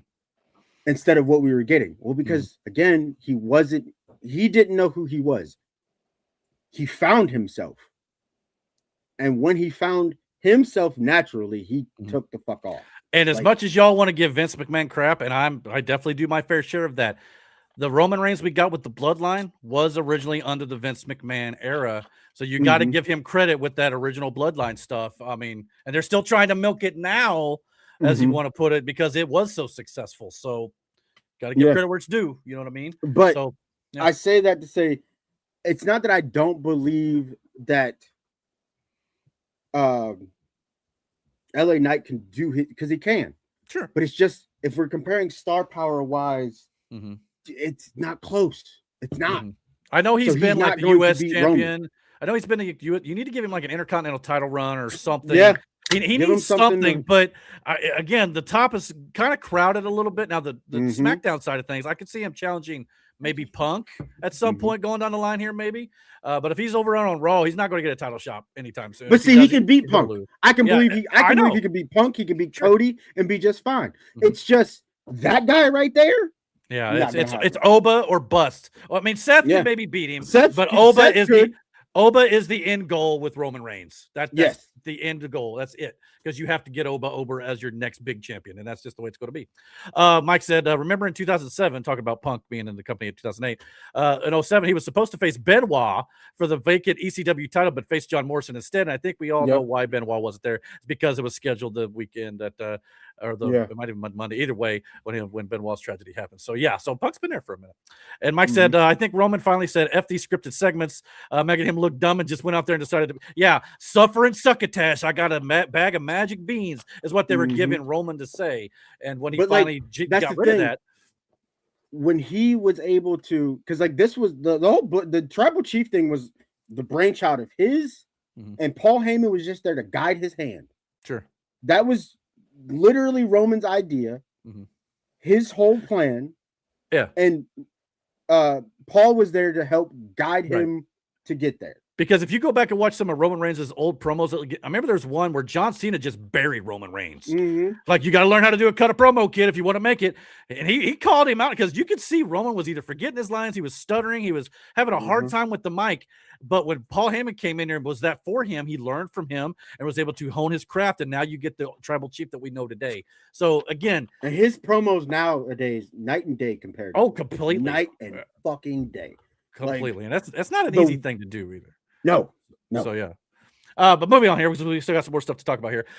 Lots of title changes over the last couple of weeks. The Vision, contrary to popular belief and reports of their demise have been greatly exaggerated, as the Vision this week defeated the Street Profits after the Street Profits only held the titles for a 2-week reign, with the help of Maxine Dupree, who we've seen in recent weeks kind of flirting a little bit with Austin Theory in the background, leaving in his rental car after the show. This week, she officially low-blowed, I believe it was Angelo Dawkins in the ring, to allow Austin Theory to pick up the victory, and him and Braun Breaker are the new World Tag Team Champions here, as the Vision slowly starting to become healthy again. If they get Bronson Reed back, they're in full force again. I don't know. Brother, he looking sharp. I mean, I don't know where looking good. I don't know where Paul Heyman really sits in with this group right at the moment. He's kind of doing his Brock thing, who Paul Heyman also returned this week, or this week or last with Brock Lesnar. But anyway, so we got Dom and Liv 2.0 here. That's what a lot of people were thinking, but we'll see if this ends up kind of being a little different. They might be able to have a feud too. Dom and Liv against Austin and Maxine. That could be fun. I got no problem with that. So good to see something with Max, and we could see this coming with Maxine for weeks.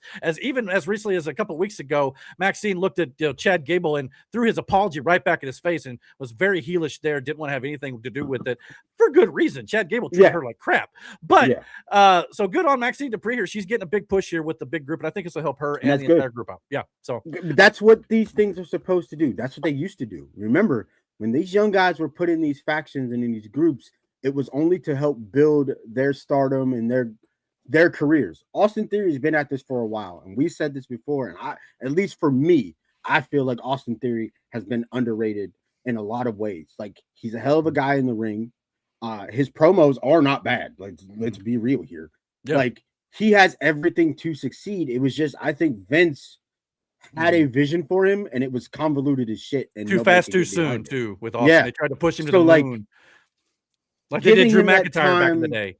Yeah, giving him that time to do what he was doing with Waller, though, was funny at times. Don't get me wrong, was funny. But Austin was, and Grayson Waller's not a bad wrestler. Let me get that out the way. Still like to get him in some other stuff too, but we'll see what they do with him. But yeah, but Austin to me was better in some aspects than Grayson was. Yeah, right. Yeah. So far, now putting him in this young group where all of these guys they're really good in the ring. They are. Yeah. Braun Breaker's a fucking powerhouse. So is Bronson Reed. But again, Logan Paul, whether you like him or fucking not, like in ring though, he's the actually guy's good. And on the mic, when of course, I forgot he's still a little banged up too, so maybe not completely healthy for the vision. But obviously on the mic because he's used to talking on the fucking mic. But I'm glad Logan Paul's showing up to do like ringside stuff, managerial type things, talking and all. He's good at that. So I think that would be something that he could still work on as he's healing up and stuff as well. So that's good to see. But even for Maxine Dupree to be put into this group, it's only going to make her star rise in a sense. And I get it. She's not the best wrestler, but damn it, at least she's fucking trying. Like, and I think she's improving though. I really do. She's improved a lot from where she was originally. Oh yeah, she was really 100%. Bad there for a while. I mean, everybody just thought she was terrible. She had 2 decent matches with Becky. Yeah. So there you go. That's another wrestler kind of on the way out. Well, she's taking some time off, I think, at the moment too. They got a kid, Matt. What do you want? She's been at it for fucking years. She's accomplished every achievement in the women's division that can be accomplished by a woman wrestler, just like Asuka. At some point, you gotta go. Like I said, that's why I'm saying, Brandon, she's near retirement. Yeah, she is. I think Asuka is. Maybe. I don't know if they're ready. Asuka's probably. I don't know about Asuka, but I don't know if Becky's ready for retirement just yet. I think she's just a standard. Really? I lost the title match, and I think it's time to take a little break, and we'll see. I don't know, man. I think Seth is. I think Seth is. You think so? Well, yeah. maybe. I think Seth's probably got him and Roman both. They both. I think it was Seth in the promo with Roman a couple weeks ago said, there's less days ahead than there are behind for them. And he's not wrong.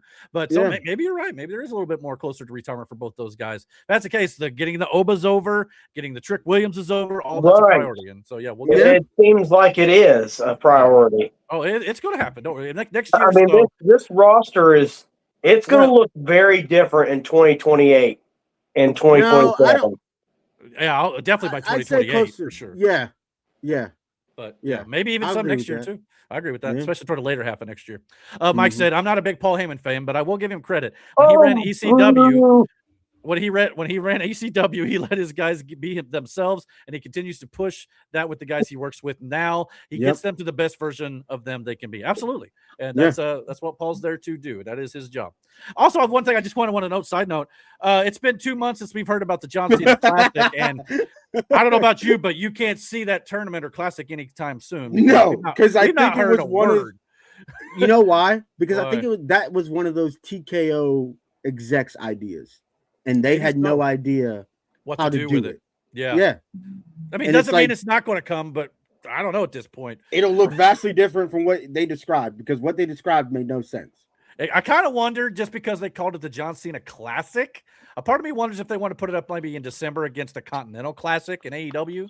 Maybe not. That's just me. But why not do it based off of open challenges? That's where he cut. That would make a lot more sense. The U.S. title and it was just open challenges. Like, why not have a tournament structured around that? Like, and then they announced a series of matches, like a best of between 2 guys for that title. Like, you get what I'm saying? Like, yeah. Mike said that's the tournament concept. You can't see it. Sure. But I mean, maybe. I don't know. But I just thought I'd mention that. It's just something that caught my eye this week. Also, looks like on SmackDown, we're going to be getting Gunther versus Nick Aldis at SummerSlam. That's what I think is going to happen here. Nick Aldis, obviously the current general manager of SmackDown, but obviously he has a history of a wrestling career as well. And I never could quite understand when he joined WWE why he just went right to the general manager role. I don't know if he was dealing with injuries or anything like that, but it seems like I think he was even on record saying that he wants to continue his wrestling career. So Gunther this week after, he's been very frustrated with losing the WWE championship with Cody and CM Punk's now in the picture. So he's taking his frustrations out on Nick Aldis. He said, "You're jealous. You would love to be in my position. You are effing jealous because you're a failed wrestler. You have failed. You are miserable." So it seems like they've not announced this just yet, but the way this is going, and I don't know what happened with SmackDown with these guys. I know he was supposed to let Gunther know before the end of the night tonight whether or not Gunther was going to get added to the WWE title match with Punk and Cody at SummerSlam. Highly doubt that's going to happen, but we'll see how Gunther reacts to that. But yeah, it looks like we're heading headlong into a Nick Aldis versus Gunther match. What do you think about Nick Aldis returning to the ring? I think Gunther would be a great wrestler on AEW. He's not going to AEW. What does that even mean? Shut up. I think AEW. They're not letting him go. I think you're right. He would, Nick but Aldis, he's not. Yeah. Nick Aldis it was always baffling to me when he got signed. Yeah. As a manager. Because, like, There had to be a reason. He had just came off of being the NWA champion, if I'm not mistaken. Yeah, as Mike said in the chat, he's a former NWA champion, long reigning as well, if he remembers. As far as I understood, he was one of the top dogs there for a long period of time. So, and the guy can go, and he's got a great physique. If you can't tell underneath that big old suit he's got, I mean, he's not lost any steps there. I'm sure. We'll see how it ends up playing in the ring, but I'd be down for this match, and I'd be curious to see how it ends up going. But if he were to step back into a full-time regular schedule, who would be the guy or woman you would think would take over as SmackDown general manager? Some possibilities that I've heard floated around are Teddy Long, Paul Heyman, William Regal, Wade Barrett, Shane or Stephanie McMahon. I highly doubt it. Trish Stratus, The Miz, Kurt Angle, or the one I want to take over because AJ Styles. That SmackDown built. I would rather see AJ Styles. Back. That's who I would like to see. The phenomenal one. Real side note. Sorry. Yeah. So AJ's son had his wrestling debut like 2 weeks ago. I saw that. Did you see?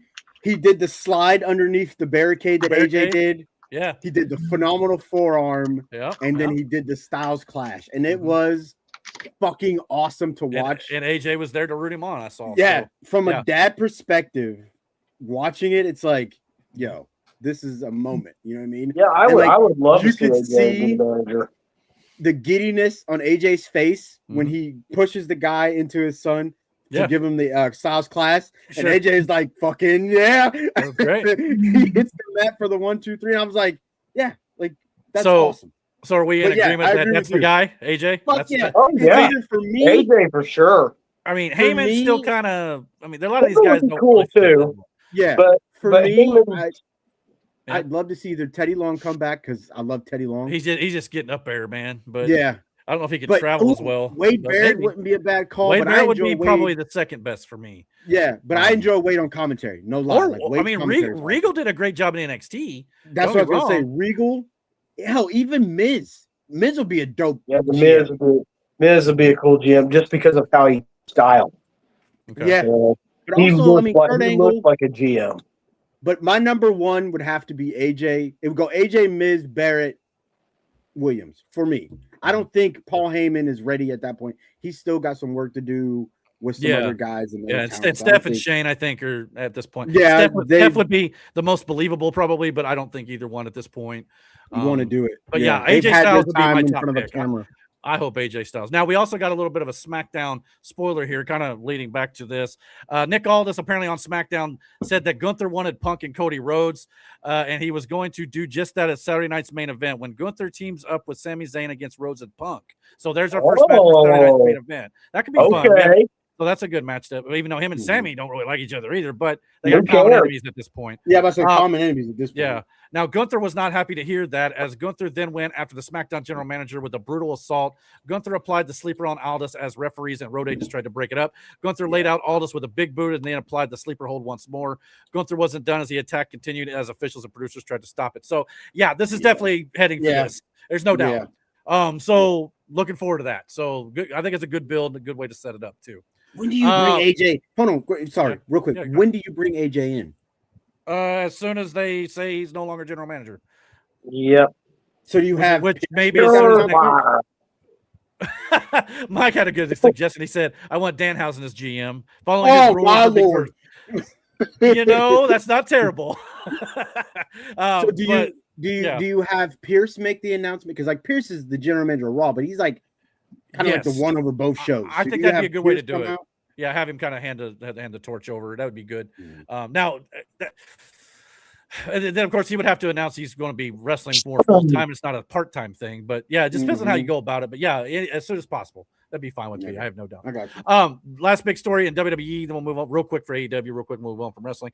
Sheamus is leaving WWE after a long career in WWE. He is 48 years old now, and last I checked, it's not because he didn't want to stay there or anything, but his contract expired, and I believe they might have wanted to take a little bit of a pay cut, but he decided not to do so, much like the New Day did, as well as the WWE has never given Sheamus the Intercontinental Championship, which is something that Sheamus actually, I believe, wanted to do because he's won every other championship in the company, from King of the Ring to tag titles to world titles to everything.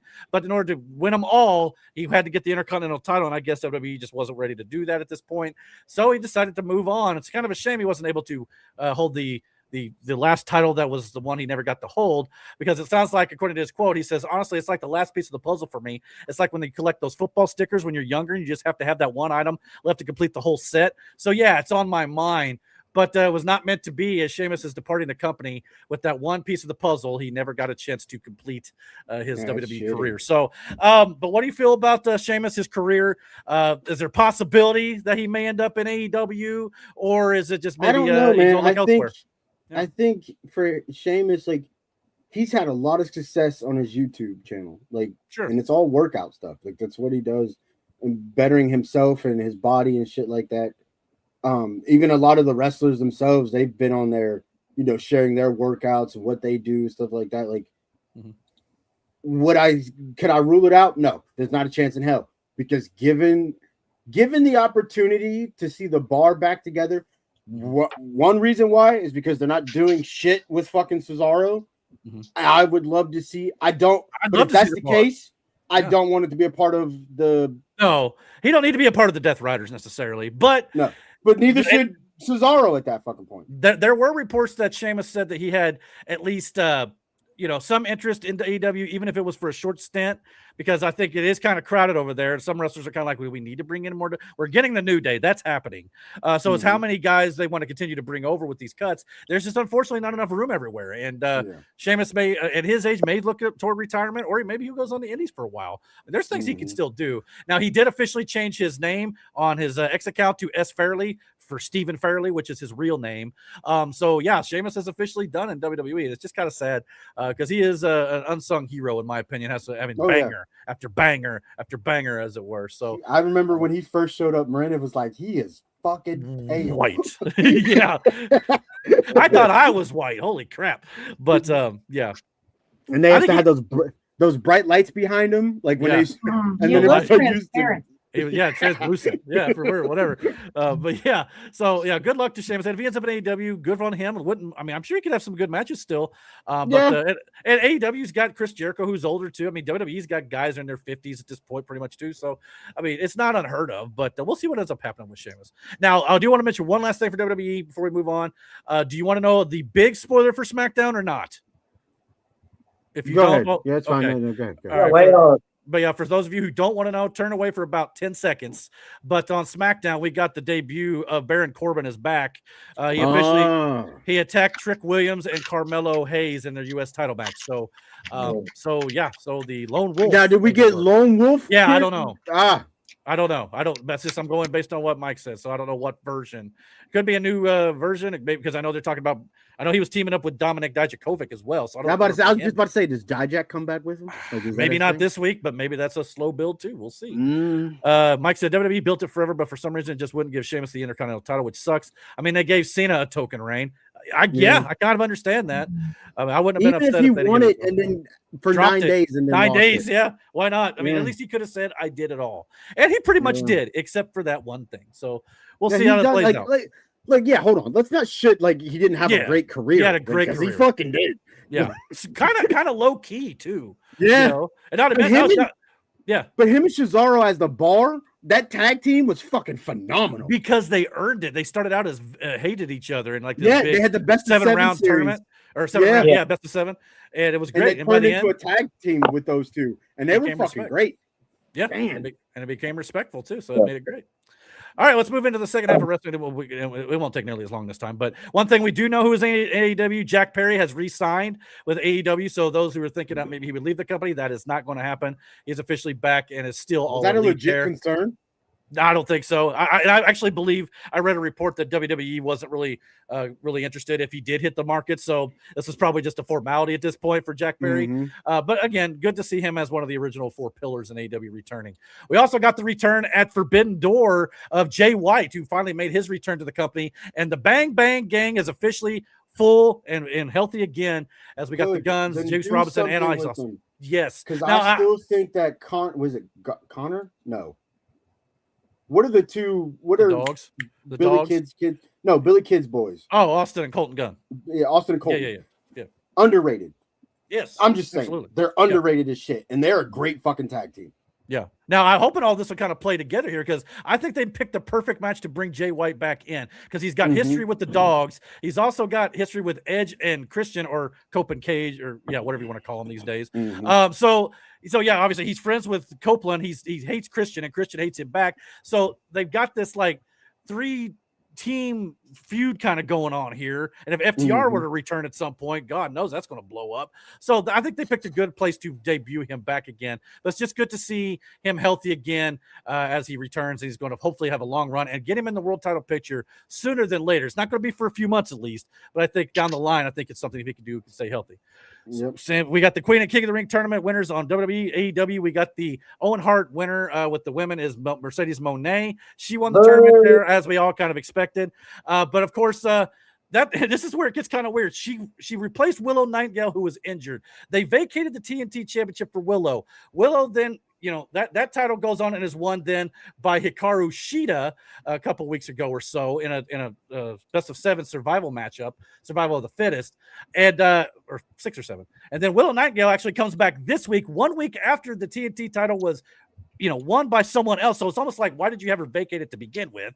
So it's like she comes back and then she wins a #1 contendership casino gauntlet match. And now she's going to face Tekla at Redemption. The winner gets Mercedes Moné at All In. So it's kind of like, and I'm sure they probably kind of like she got hurt in order to drop out of the tournament for Moné to get put in the tournament. Maybe you may not be wrong with that. Or they thought she was injured more than she thought she was, and it just ended up not being the case. No. You're probably closer to right than me.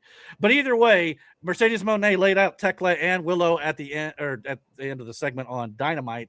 So kind of setting up that heading over the next couple months.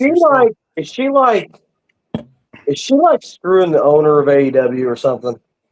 No, I don't think so. I'm serious. Last I heard, she was dating Beast Mortos, and she gets a lot of favorable. You got to understand, Mercedes came from WWE. She was one of the top girls there, so that's why Tony likes her. But we'll see what they do with it. But we got to get through Redemption next at the end of this month first. So there you go. Yeah. But we'll see what happens there. Mike said the guns are certainly a couple fiery pistols. I see what you did there. But anyway, and he said Mercedes won. Who cares? I understand. But again, Mercedes is still one of the top talents in the world. They're just overusing her a little bit. I understand that. Yeah, they need to not do that. We also got more title changes on AEW too. We got Kyle Fletcher winning the international championship from Konosuke Takeshita, which now means the Don Callis family has the international title, the national title and the TNT championship. So 3 titles are in the Don Callis family alone. Obviously, this isn't over with Takeshita and a couple other guys as well. I'm sure Briscoe and whoever else whenever he comes back. And I can't remember. They had Takeshita going face-to-face with somebody this week. I can't remember who it was off the top of my head. But anyway, there's that there. Also, Forbidden Door, AEW trademarked a new steel cage. They don't have Hell in a Cell. The thing. They have Death Door. That. Yeah, I seen that. And I was like, is that a circle? Cage? A circular cage around a square. So it takes a whole new meaning to the squared circle, huh? Legit, you're not wrong because it's squared in the middle and in a circle. I actually like the way this cage. But I like the way this cage looked. Yeah, it's like they had more room in aspects of doing shit on the outside as opposed to like how close the squared cage is over top of the ring. Like, you know what I'm saying? Like. To me, this was way more beneficial. And I think it's because it looks so different. It's just like when the first time we saw the Elimination Chamber, right? Yeah. It's like, that's a spectacle in itself. But I genuinely do like this fucking cage. Like, 100%. Yeah. And now that they've trademarked it, I fully expect them to use this again. So this will be probably one of their specialty matchups. They had a cage match last year at Forbidden Door as well, so that's 2 years in a row. It may become a Forbidden Door exclusive. We'll have to wait and see. But for now, I like the aspect of it. I like the matchup name and all that sort of stuff. So that also meant that Team Briscoe won the matchup against MJF's crew, which we talked about a couple weeks ago, which made Briscoe getting a #1 contendership match, a world title match, I should say, after winning the #1 title contendership against MJF. Now Briscoe lost this match, which kind of made it feel like, well, again, Again, Briscoe's kind of one of those guys that's going to be at some point he's got to get over that hump. But we've seen guys like Sami Zayn go through that stuff too. So we'll see where that goes with Briscoe. Briscoe's also dealing with some nagging injuries, I think, maybe because they said that they don't know when he's going to be back, the conglomeration. So we'll see where that plays out.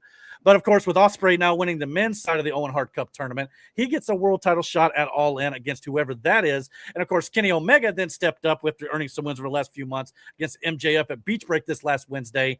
And as we expected, Kenny Omega won the world title from MJF with a little bit of help from Will Ospreay, who took the Dynamite Diamond ring away from MJF. And fun fact, Michael, like this, as a fun fact guy, every single time MJF has lost his AEW World Championship, it was due to someone taking his Dynamite Diamond ring away from him.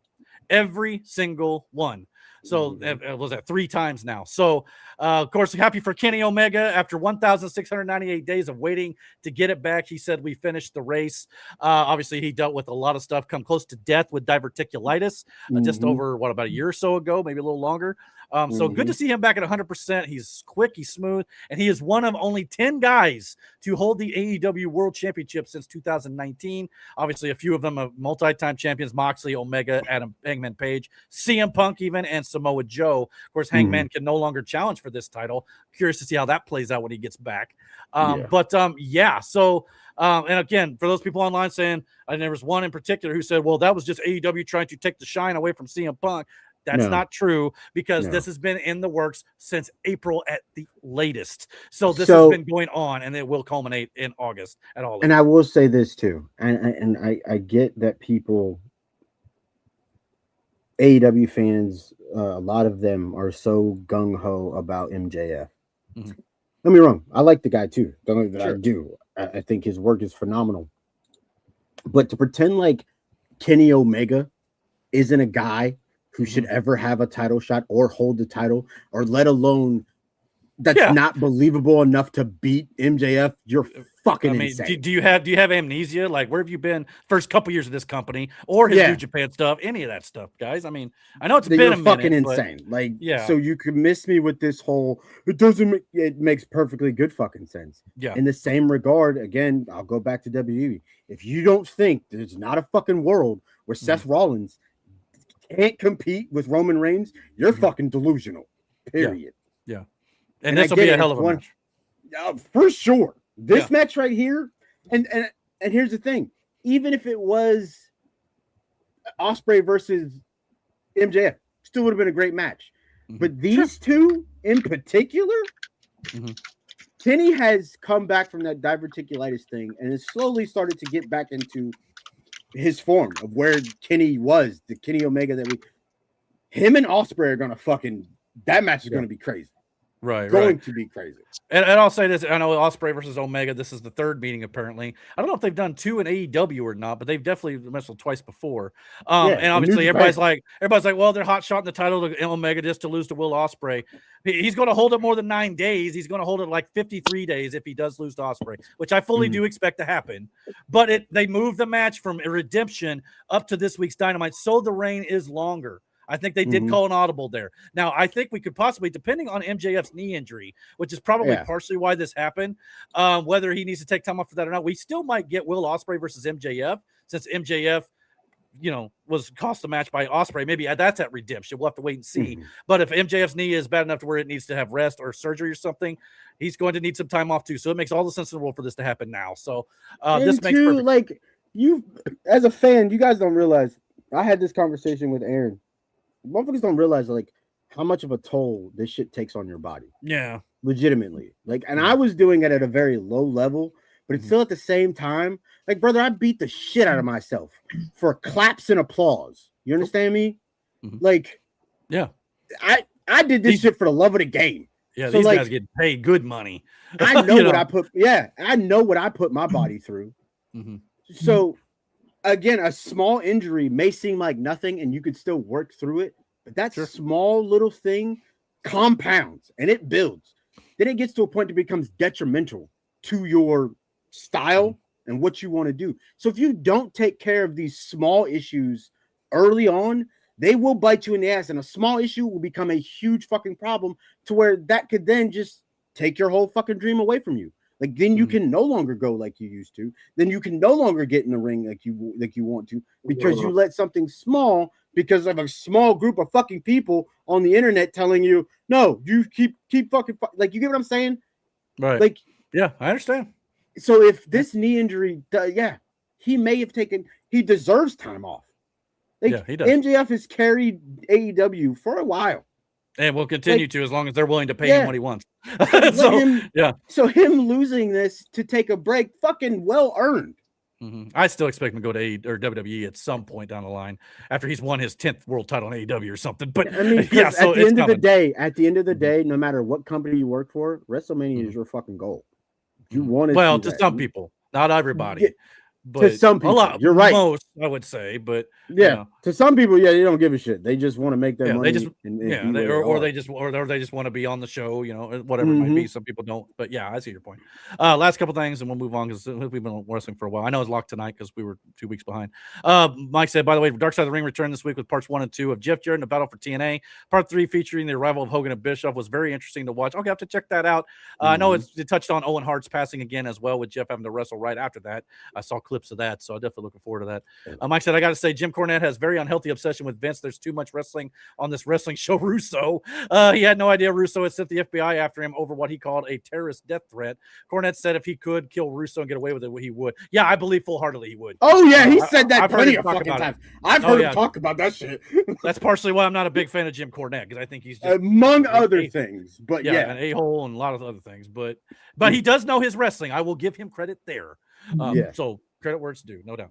All right, let's move on to the world of movies since that took so long. This is why we need that separate show we were talking about, Brandon. But anyway, we'll talk more about that if and when his work schedule or whatever. We'll talk about it later. But anyway, all right, let's move into movies.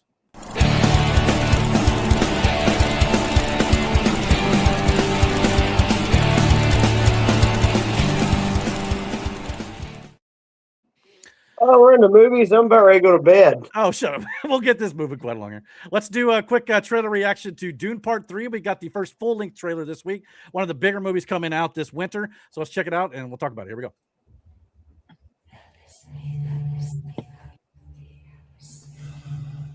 I trusted you! Uh-oh, Tom Holland's going to be upset. You promised me that you would never take power in your name.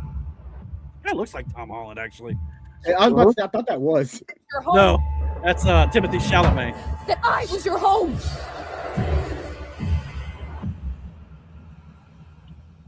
What do you know about me?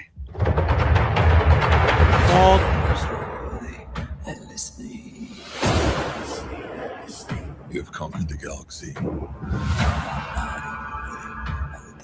You've destroyed thousands of worlds. Momoa. What are your thoughts on that? Oh.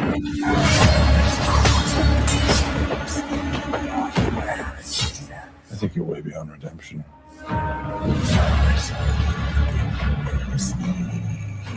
Why are you here? To deliver a peace proposal. Peace is a good thing.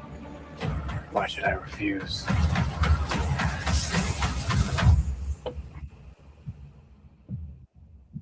Because it's meant to destroy you. We plan to strike at the core of Imperial power. You intend to kill Paul? Regime change. Idiot. You've just signed our death warrants.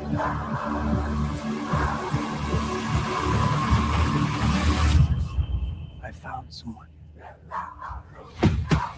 See, Matt, it's hand. It gets everywhere.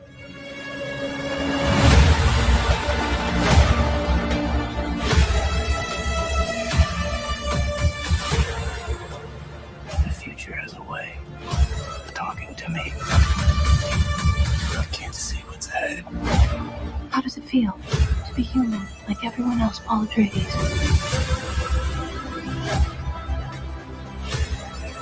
You have no fear, do you? I fear dishonor. You're still like an Atreides.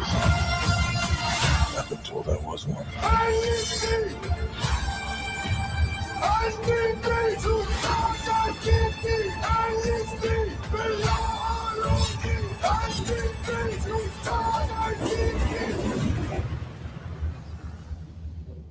Forgive me. Huh. for all I've done. Okay. Yeah. Obviously, an all-star cast coming out the same day as Avengers Doomsday. As a matter of fact, Avengers Doomsday is actually contemplated moving up a week to kind of get some IMAX screenings that Dune is already taken before they were able to announce their release date. Yeah. So we'll see how that ends up going with Avengers. We may find out more about that at Comic-Con, which we'll talk about in a few minutes. But obviously, I've seen the first two. The first one I wasn't super thrilled with Dune. Second one made the first one better for me. I actually like the second one a lot more. Now, if I remember correctly, and I just Googled it to make sure, Jason Momoa's character dies in the first part, but somehow is in this third part here. So obviously he wasn't as dead as we thought he was, I'm guessing, or something, but it almost looks like he's out for revenge against the main Gotta character. watch them spirit ghosts, man. They'll come back to get you.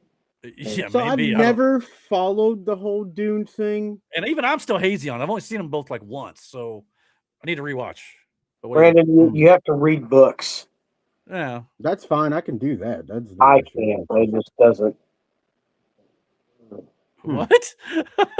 What was you gonna say, Brandon? Dune is just like it's like a. We've seen Mad Max and we've seen Star Wars. Let's mix them together. Well, it was kind of a back in the day when the original came out back in like the 80s, I think. Let me just put it. It's just never appealed to me.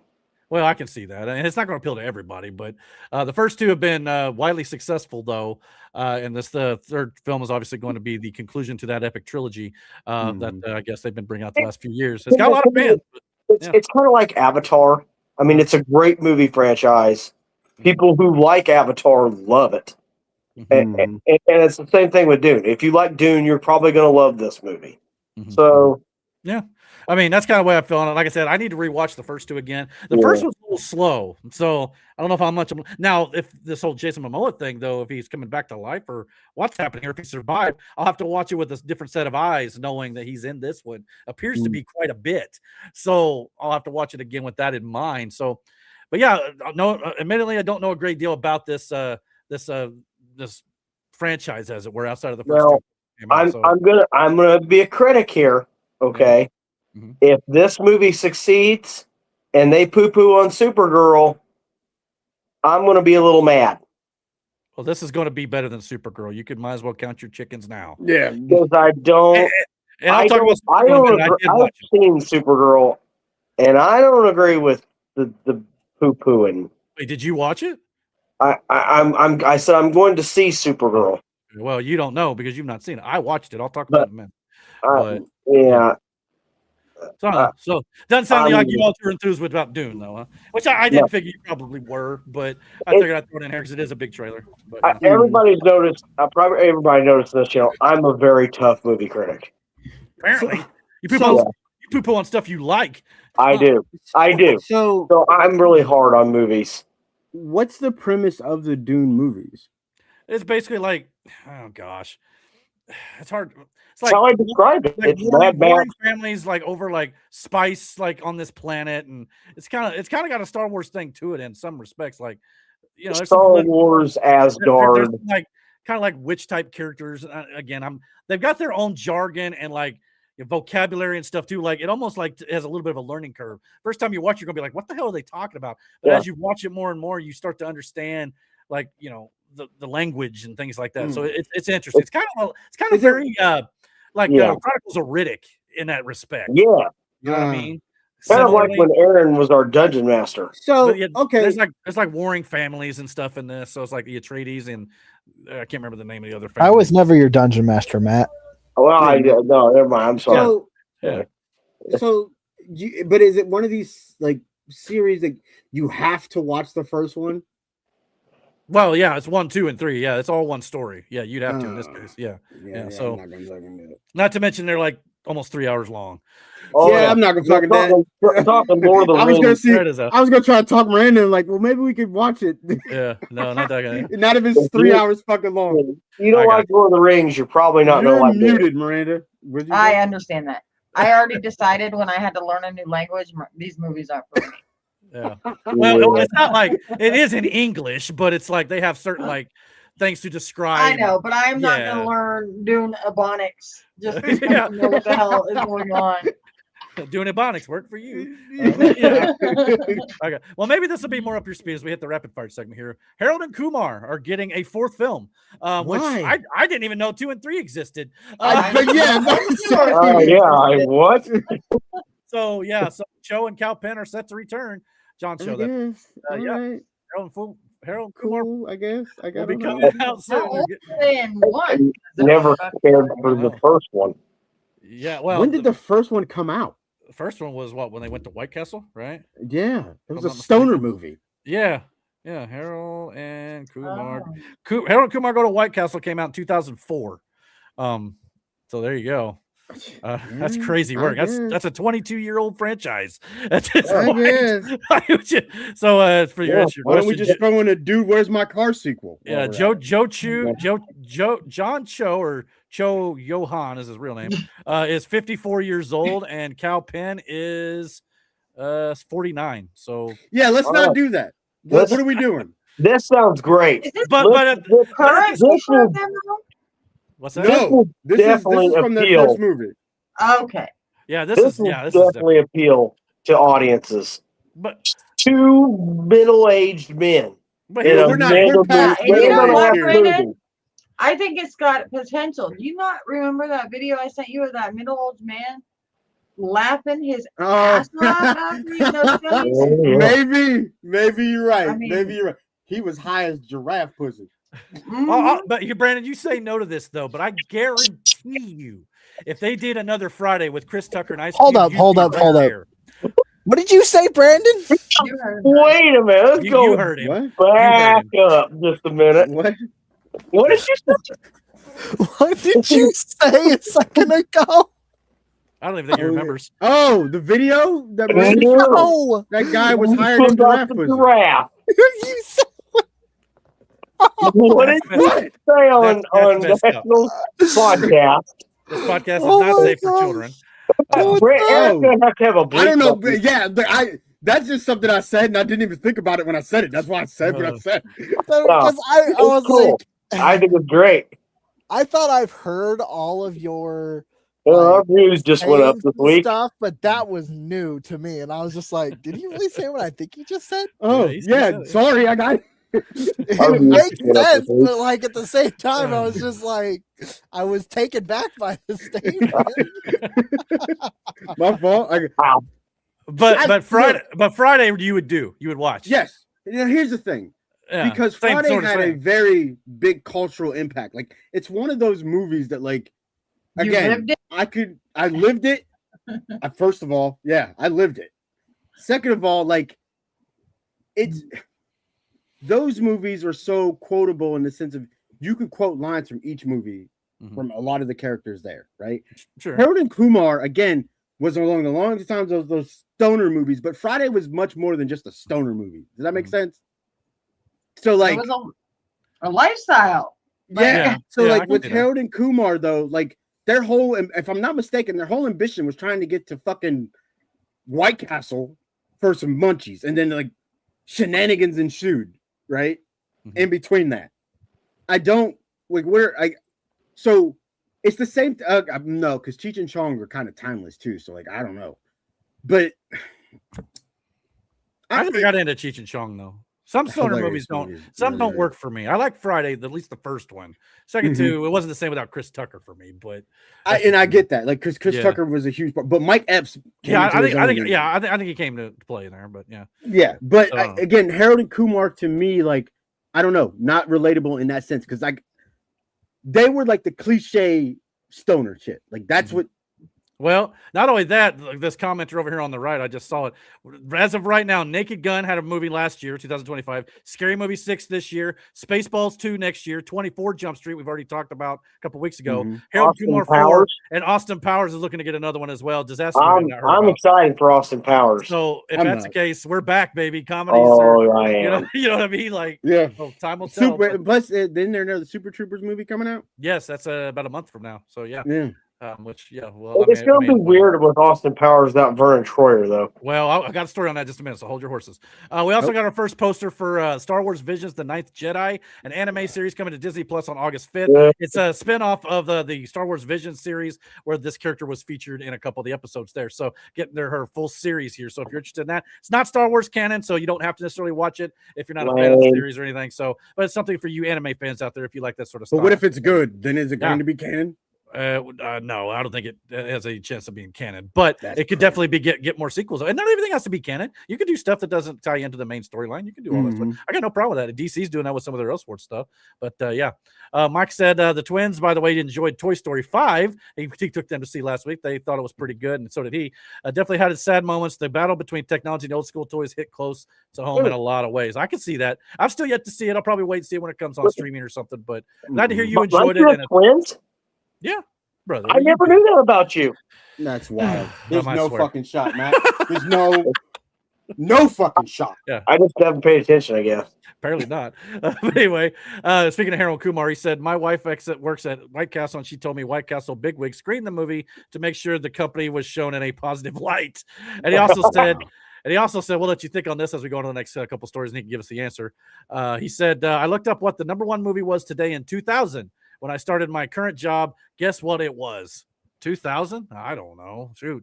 I don't even remember what I had for breakfast sometimes. And Mike said, Matt, you met the twins. But anyway, I probably did. He probably didn't realize they were twins, but all you had to do was look at them. But I was about to say, don't you do fucking look? I know. Maybe I have Mike. Maybe I have Mike. I may not remember it. I'm sorry. So anyway, put your answer to that in the chat, Mike, and let them think what his favorite movie in 2000 was. Or I'm sorry, #1 movie was today in 2000 when he got his current job. So I think it was 99 for Godzilla. Yeah, but what, man, I don't even know what would have come out. But anyway, Elijah Wood, who played Frodo Baggins in the Lord of the Rings franchise, has stated that he will, quote unquote, certainly in theory, return in Stephen Colbert's upcoming Lord of the Rings movie that features Sam, Pippin, and the other one. I can remember as Mary, as they kind of talk about what happened prior, and I think they have another adventure too where it involves Frodo and talking about what he did during the original 3 films. So whether or not he ends up being in this film or not, he said, quote, it certainly includes all those characters. So there's a possibility we may see Frodo Baggins again after the hunt for Gollum. But obviously in the timeline, Frodo's kind of went to, live with Bilbo and all that sort of stuff after he was stabbed with the sword and stuff. So it's kind of, in a sense, going on to Valhalla type situation. Yeah, I have a streak of seeing Lord of the Rings films in the movie theater, and it's probably not going to be disrupted with this one. Oh no! Yeah, well, we'll see. Stephen Colbert kind of throws me off on it, but I am looking forward to the hunt for Gollum next year. I don't care if it sucks. I'm still going to go see it. So, any guesses on the #1 movie in 2000 when Mike started his current job? I mean, don't look at the chat; or you'll be cheating. I say Phantom Menace, Star Wars. No, what, Brandon? Was it a comedy? Yes, I'll give you that. Scary movie. No. Nailed it. Scary movie. Oh God, I did not look at the chat. I swear to you, I did not look at the chat. There you go. So nailed it. Yeah, that's what it was. And then Mike said, Matt, I brought them and my now 4-year-old to Brandon and Miranda's that one time, though, 2 redheads. That's right. I think he remembers them, but he don't remember. I did meet them. Yeah. That's right. I did meet them. Speaking of other movies here, we got Supergirl. I did go see Supergirl a couple weeks ago. Now it is, of course, now officially a box office flop. It's looking at maybe a $100 million loss at the least. So it did not do well because, again, it was stuck between Toy Story 5 and Minions 3, which Minions 3 didn't even do that great its opening weekend because of the 4th of July weekend. I got a feeling it'll rebound. But Supergirl, on the other hand, is probably not even going to break even at this point. So we've even got damage control going on at DC Studios and Warner Brothers right now. Peter Safran and James Gunn obviously running the show over there. Safran made a statement about Supergirl underperforming. He said, quote, while Supergirl didn't meet our box office expectations, it's just one component of a broader long-term strategy at DC Studios that we remain confident in. He also went on to state that he wants to rebuild the trust of the audience, which I think DC had lost over the years. We have a big responsibility on our shoulders that we're thrilled with how it's going to go so far. So he's talking about how it's just one piece of the cog in the wheel, as it were, I guess you could say, to what their grander plan and design is. And as of right now, here's the current slate this year with Lanterns and Clayface yet to come, with all full steam ahead towards Lanterns at this point is the next one on the slate. Now, of course, like I said, they're a bit in damage control. So as soon as Supergirl come out, which again, I'll talk about Supergirl more in just a second, but they started to go into what can we distract off of the Supergirl box office right now? So rumors immediately started to swirl from John Campion, I think a few others online, was stating that apparently DC has already cast their DCU Batman, and it could be none other, this is a rumor, but it could be Tom Brittney, who I've never even heard of, but he looks the part if he ends up playing the role, at least. And they say he even tried out for Superman. I can actually see that in his face. I can actually see the Superman. Yeah. So if he ends up being Bruce Wayne, that would be fine. Is that weird? I was about to say this, and it's going to sound weird, but whatever. If you go back to that picture, he looks too, what's the word? Because the word I'm going to say, in the suit? I don't know. Maybe. The word I'm going to say is going to sound fucked up, but whatever. He looks too pretty to be Batman. I can see that. Well, he is supposed to be a billionaire. I got no problem with him. But Batman, even though Batman was a billionaire, he was still a vigilante. He looked like he saw some shit. Sure, and maybe you could scruff that hair up. You can make it look like that, but and this is just AI renderings and stuff too. So at least on the Batsuit. So we'll definitely see. The Superman. Yeah, I could get a young Superman, and that may be like a Superman, tryout pick. You know what I mean? Like the way he's got the hair made up like that. That could be something like that. Like the end of it. Photo, I mean, he's also got like curly hair there. So it just depends how he wears the hairstyle. Yeah, the second photo I'll give you, he kind of looks like on critics. Well, and here's the thing. We don't even know if this lady here, Adria Arjona, I don't even know fully how to say her name. She was in Andor as well. She's supposed to be playing some lady named Maxima in Man of Tomorrow, but I think that's a red herring. I think she's actually playing Wonder Woman. So if that's the case, we may have our Trinity now in DC. So that's good news. But again, if Supergirl was your second movie out and it was critically not taken well, some audiences liked it more, and I didn't really hate it. But it wasn't a great film, no doubt about it. But I think Thor: The Dark World was better. I think Supergirl was better than Thor: The Dark World, and I think it was better than like Incredible Hulk with Eric Bana. I thought it was better than that. So not all is lost for DC yet. I don't think one movie is going to kill your franchise, but you can't continually do that. You've got to have some wins here, start building upon them, and we'll see how it goes with Batman. But I'm still poo-pooing on them poo-pooing on that movie. You're poo-pooing on anything to poo-poo on, but yeah. Well, that one I'm particularly poo-pooing on. You've not even seen it. Because it doesn't look bad. Oh, you're poo-pooing on. I see what you're saying. I'm poo-pooing on the fact that I poo-poo on the fact that it doesn't have an agenda. It must be bad. Well, here's the thing. There's one thing about it that's agenda-driven I didn't really like. Basically, without ruining anything, this is non-spoiler here, but the climactic thing in the movie is basically she goes to a planet full of male characters who are sex trafficking young girls to further their species. So it's basically like her. Now, I have no problem with her fighting sex traffickers or whatever. Fine. Neither do I. But they almost wrote it like it was her fighting the patriarchy. So that part got some criticism. But other than that, Millie Alcock is great in the role. I think Jason Momoa killed it as Lobo. He's not in it a great deal, but I think I would love to see more of him. I thought everybody else was pretty good. The villain's weak, absolutely, but so is a lot of stuff early in the MCU. I don't think it's as bad as everybody is saying it is, but it's definitely not a great film either. But I wouldn't put Superman as a top tier film either. No, but I enjoy Superman. I enjoy Superman, and I enjoy bits of Supergirl. So. And I want to see her again. And I want to see Lobo again. We just need a better script next time. And now we've got reports of apparently the director, Craig Gillespie, and James Gunn butting heads in the editing room after the shoot. And some of the decisions might have been overtaken by James Gunn instead of the director. So whenever you have that sort of situation going on, it's not going to end well when it comes to the overall product. So that's how Blade got scrapped. Yeah, well, yeah, because they couldn't come to a conclusion on a story there for the new one, but hopefully they'll get that squared away eventually with Blake. I think it's still coming. But yeah, so again, they're trying to distract a little bit here from a subpar film, but I think it may do better on streaming, hopefully, and the DCU is not done yet. Now, they also announced that Mr. Terrific from the Superman show, or movie, I should say, is getting his own television show. Mr. Terrific is getting a series. Hey, I actually liked him in the and I thought that he was one of the standouts in that movie. So this is a positive decision, in my opinion. So, and I know that I was like, well, James Gunn likes to, play around with the not so well-known characters, kind of like your Guardians of the Galaxy type stuff. But again, if we start to build to the Trinity and we still get some of the characters who are not as well-known, I'm perfectly fine with, as long as their stories told well. And Mr. Terrific had a good start, I think. We're also, apparently DC Studios has announced that a priority for them is getting the Deathstroke and Bane movie off the ground.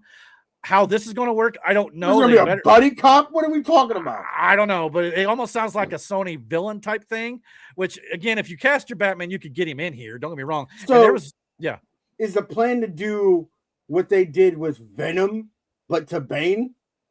Maybe. I don't know. It depends on how Bane you go was about Bane. Never like an anti-hero, though. Sure. Venom was, sure. Yeah, it may be. Yeah, I could see that. You're not wrong. No, but if they add Batman to it somehow, they could do, because there was, when Ben Affleck was Batman, they were going to do a Batman versus Deathstroke movie. So maybe you kind of retrofit that into this to some respect, and you throw the Bane aspect into it. I mean, there's ways of going about it. Listen, you can't do a real a Deathstroke movie. How do you throw the Bane aspect into it? That's what I don't get. I don't know. It just depends on how they write it. Bane is definitely like, he's a mercenary. He's always accompanied by somebody. Deathstroke is the same way, but like Deathstroke is like the opposite of Deadpool, right? Yeah. Where they're essentially the same, but they're the opposite in the fact of character-wise, right? Where Deadpool is fucking Deadpool. Bane is Deathstroke is way more serious. Like the best iteration, if you want the best iteration of Deathstroke, and I'm not bullshitting you here, watch the original Teen Titans cartoon. That Deathstroke is the Deathstroke that should be. You know what I mean? And I wanted to say, the guy who played Deathstroke in the DCEU, I wanted to see him go further. Joe Manganiello, but we didn't, obviously, unfortunately, didn't get that. But if we might be able to get some aspect of that, I mean, I'd be down for it. But we'll see. I'm kind of curious, but I'm a little nervous on this one because you want to focus on your heavy hitters right now, because you need to establish them before you start to really get crazy with stuff. But unfortunately, that train's already left the station. I could see if you took Deathstroke and put him in a Batman movie and made him the villain. That's fine. Yeah, with like the auspices of like someone else in the background. You know what I mean? Who's putting out the contract for Batman? You know, like a like a penguin. Described the entire plot of Arkham Origins, so that's great. Yeah, well, that's because everybody love Arkham. Though. Why not? Yeah, wasn't it Deathstroke working for fucking Joker? Yeah, and like you could have that. Have Joker just be in the background. You don't even really fucking see him. Let me tell you something. The way that he bullies the executioner in that movie, that is hysterical. Because you take like what a serious villain is, and the Joker turns him into a complete joke. Yeah. That's what you did there.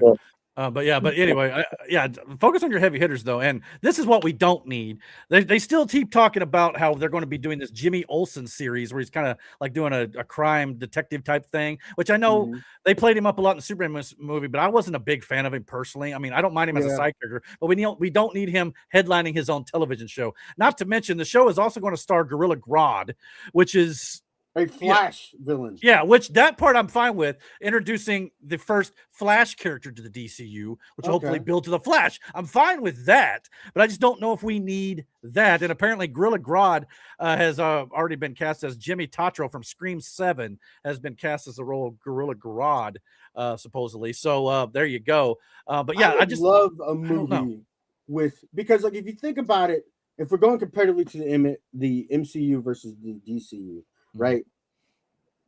Flash is sort of Spider-Man of the DCU. Like, sure. His rogues gallery, his rogues gallery is fucking phenomenal. Yeah. You got Gorilla God, you got Captain Freeze, you got Boomerang. Captain Boomerang. You got some really cool Mirror Man. You got some really cool villains.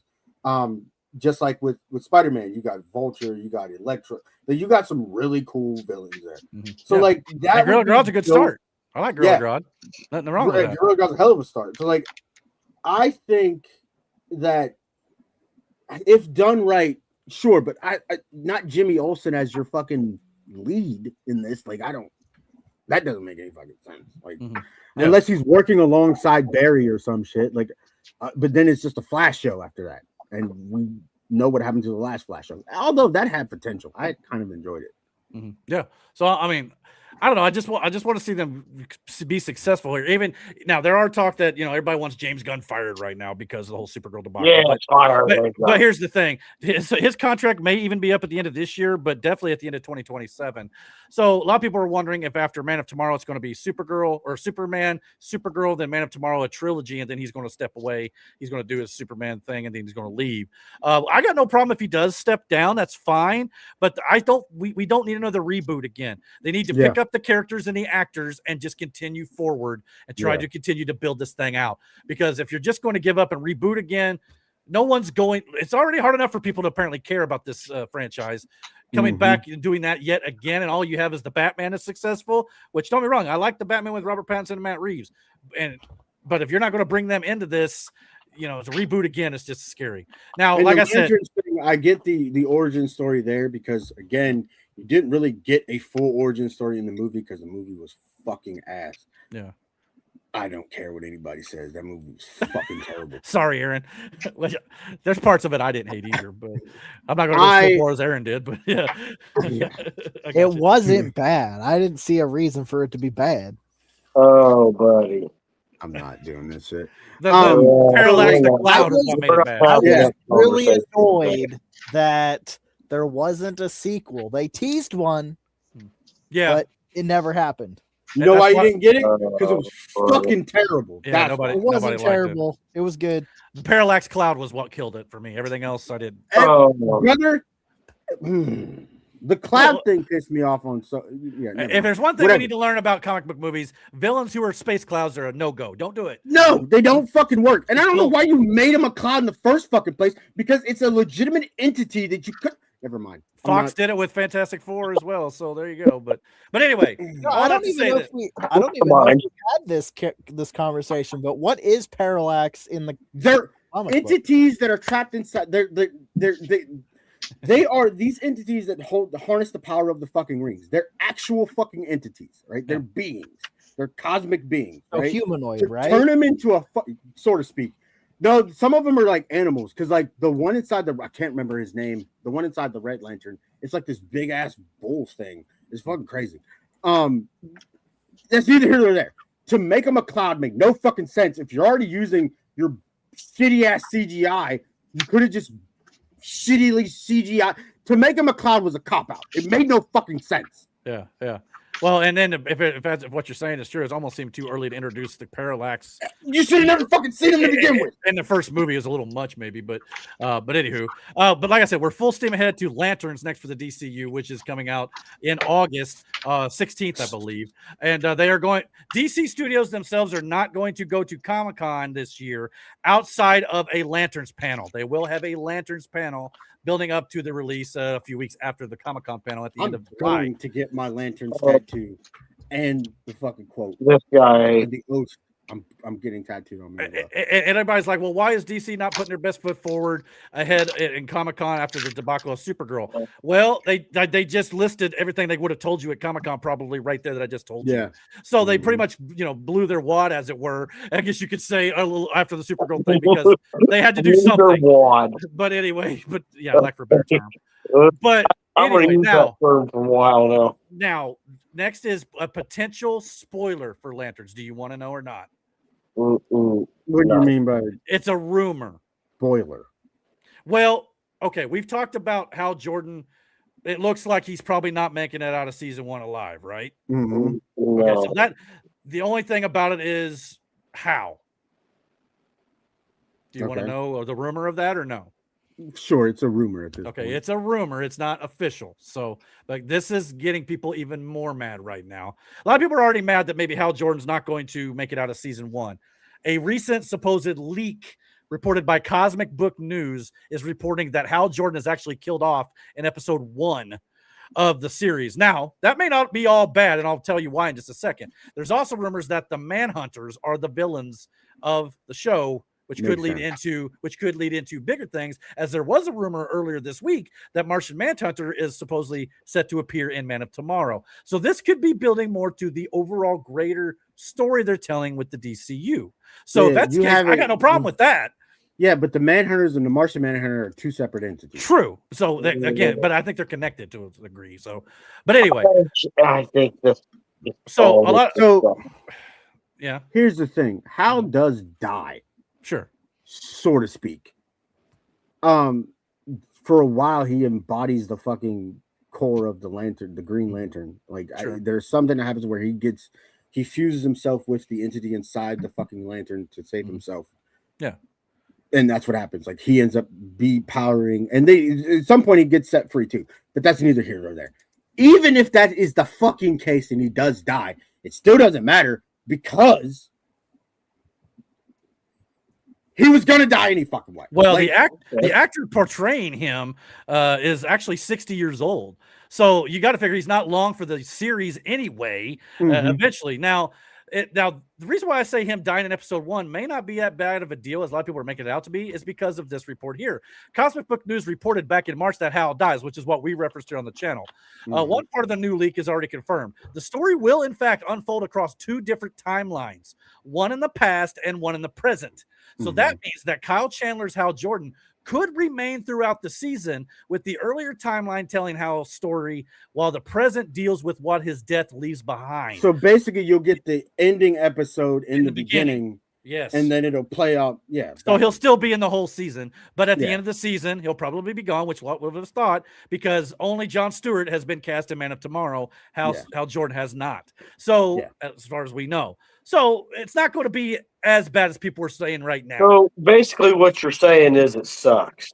Not necessarily. But there are some people upset that Hal Jordan's not going to be in the DCU longer than maybe what he is.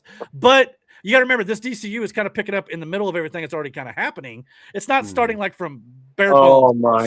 Superman's already Superman. Batman's already Batman. All this sort of stuff. So You've got to be fucking kidding me. Why? What happened? Yankees watching lose? the Yankees again. We got beat by the Nationals. Sorry, brother. I'm sad. I'm not gonna stop. But yeah. So anyway, so that's fire our manager. So that's the scuttlebutt. Let's do better. I don't know what to tell you. We do better. We'll do better when he's a free agent, brother. What is doing better though, no doubt, despite DC struggles, Marvel, on the other hand, in about I cannot wait for this fucking movie. 3 weeks from now. From Spider-Man New Day, Brand New Day, and it is tracking to open with 230 to 250 million domestically only. So this is going to make bank. Probably they say it's one of the biggest openings for a movie this decade. So if you want to see this opening weekend, get your tickets as soon as possible. I'm waiting to see it. Just letting everybody know. So I have a thought on this. Yeah. There's another 2 hours. Drones, gosh. What? Matt, go ahead. Yeah. Anyways, so just with how things are, at least the trailers, how they're looking, right? I'm worried that we are going to get the second installment of the Tobey Maguire one, where he was very emotional and it's the reverse. Yeah. That's Where what I'm worried, is that we're going to get something like that, and I see we're your just point. not going to like it. But see, I feel like the first 2 movies have built up to a downfall, so to speak. 3 movies. First 3, because Spider-Man and this iteration of Spider-Man hasn't really hit. Yeah, May dying was a huge blow, right? It was amazing. Losing MJ was another. But losing everything is totally different. But that's also what him overcoming that and becoming the hero that he becomes. He needs this. First of all, it was Uncle Ben. Then it was May. Then losing MJ. Now he's lost everything that made him who he thought he should be before, right? And he still wasn't really who he was. Yeah. Then. Now he's Spider-Man. That was all an origin story. Yeah. Now he's truly fucking alone, and he has to deal with this shit. This is all on him. He remembers everything, but nobody else fucking does. So now it's one of those like this is where Spider-Man really becomes where Peter really becomes Spider-Man. Like he has to accept that like your life is not normal. You tried that. You tried to live a normal life. You tried to balance out the two. And look what happened. You can't do it. Yeah. So now it's that real. This is where that fork in the road hits for Peter of your Spider-Man or your Peter Parker. Mm-hmm. And he's choosing Spider-Man this time, unlike Toby, who chose Peter Parker for a while there. So, yeah, I think it will be a bit of the inverse, which, again, different universes parallel. So I kind of like that in some regards. It's kind of poetic. But I see your point. Get what you're hopefully saying, it's not, though, Aaron. hopefully it's not I beat for truly beat. do. Yeah, I agree with him. That right. So we'll I see how it truly goes. do get what you're saying. But, like, I feel like this is that real fork in the road for Peter Parker and Spider-Man. Like, you know what I'm saying? Like, to where you've lost everything. No one knows who the fuck you are. Yeah. You're the only one that remembers any of this shit. Like, now you have to deal with it. Yeah. Now, the one thing it's not going to be the same as the Tobey Maguire second one is J. Jonah Jameson is not going to be in Spider-Man Brand New Day, according to J.K. Simmons. He says, I don't know who on the internet decided that was fact, but I ain't in it. Now, we've seen actors many times say they're not in movies, and they actually are. So we'll see. But Tobey Maguire and Andrew Garfield. Exactly. Exactly. So, and I wouldn't be surprised if either one of them even makes an appearance in this. We'll have to wait. Now, I think Secret Wars and Doomsday, absolutely. This, I don't know. But so no Joey Jonah in this one, I guess, but we'll see about that. Now we also know that Tom Holland makes it really weird because Scorpion's in it. Well, a lot of villains he's had issues with. J. Jonah Jameson storyline is Scorpion. Oh, I get what you're saying. Like as far as I don't know. I mean, we may get a version. Like we don't know. Like we don't. You know what I'm saying, Brandon?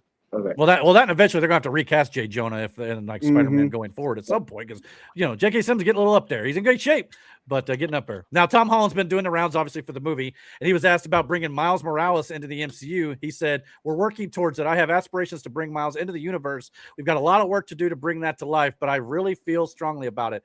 So it sounds like that team up between Miles and Peter Parker may be coming sooner rather than later.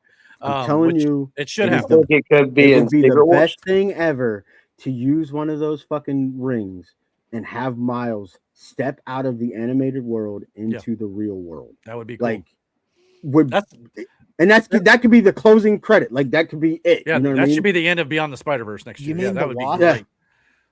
Huh? No, one of I'm saying one of the portal rings that the Hobgoblin carries with him. I mean, he's talking about Doctor Strange He's talking about Doctor Strange. There's a lot of characters you can do this with, guys. Well, yeah, but I'm saying but in the Miles verse, right? They had a watch that did the exact same thing. Yeah. But that was that was geared towards skipping through, I guess, the Spider-Verse, Yeah, and you need to keep the watch, otherwise you glitch or something like that too. Mm-hmm. So there would have to be a narrative way to explain it. But then you'd have to bring Spider-Gwen into it. Then you'd have to bring all those other things into it. What's wrong with that? I got no problem bringing Spider-Gwen into the universe too. Yeah, I think they should cast Emma Stone. That would be perfect. I think they should. That. And not only that, you could do another Andrew Garfield movie. Imagine the mind games that play on Andrew Garfield seeing his old flame back. That would be so trippy.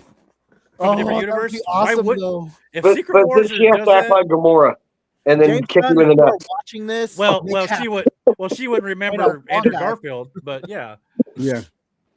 But there's things you can do with that, dude. I would lose my mind if they do that in one of these movies coming up. The choices were him or a tree. Yeah, pretty much him or a tree. But so that's kind of where Marvel's sitting right now. But so a lot of stuff looking forward to there, and that now also means we are officially 160 days away from Avengers Doomsday, which is not too far off. And with Comic-Con, the Marvel Studios is going to have a Comic-Con panel on Saturday, July 26th. As a matter of fact, if they announce that they're going to release the Avengers Doomsday trailer that night, I'm considering doing a bonus podcast that night. So just so you know, I would love to see. I'm game for that. Yeah, it'd be 8:30 p.m. that night. What night is it? Well, it's at the end of the month. I'll let you know later. All right, take care. I want to see the podcast order right now.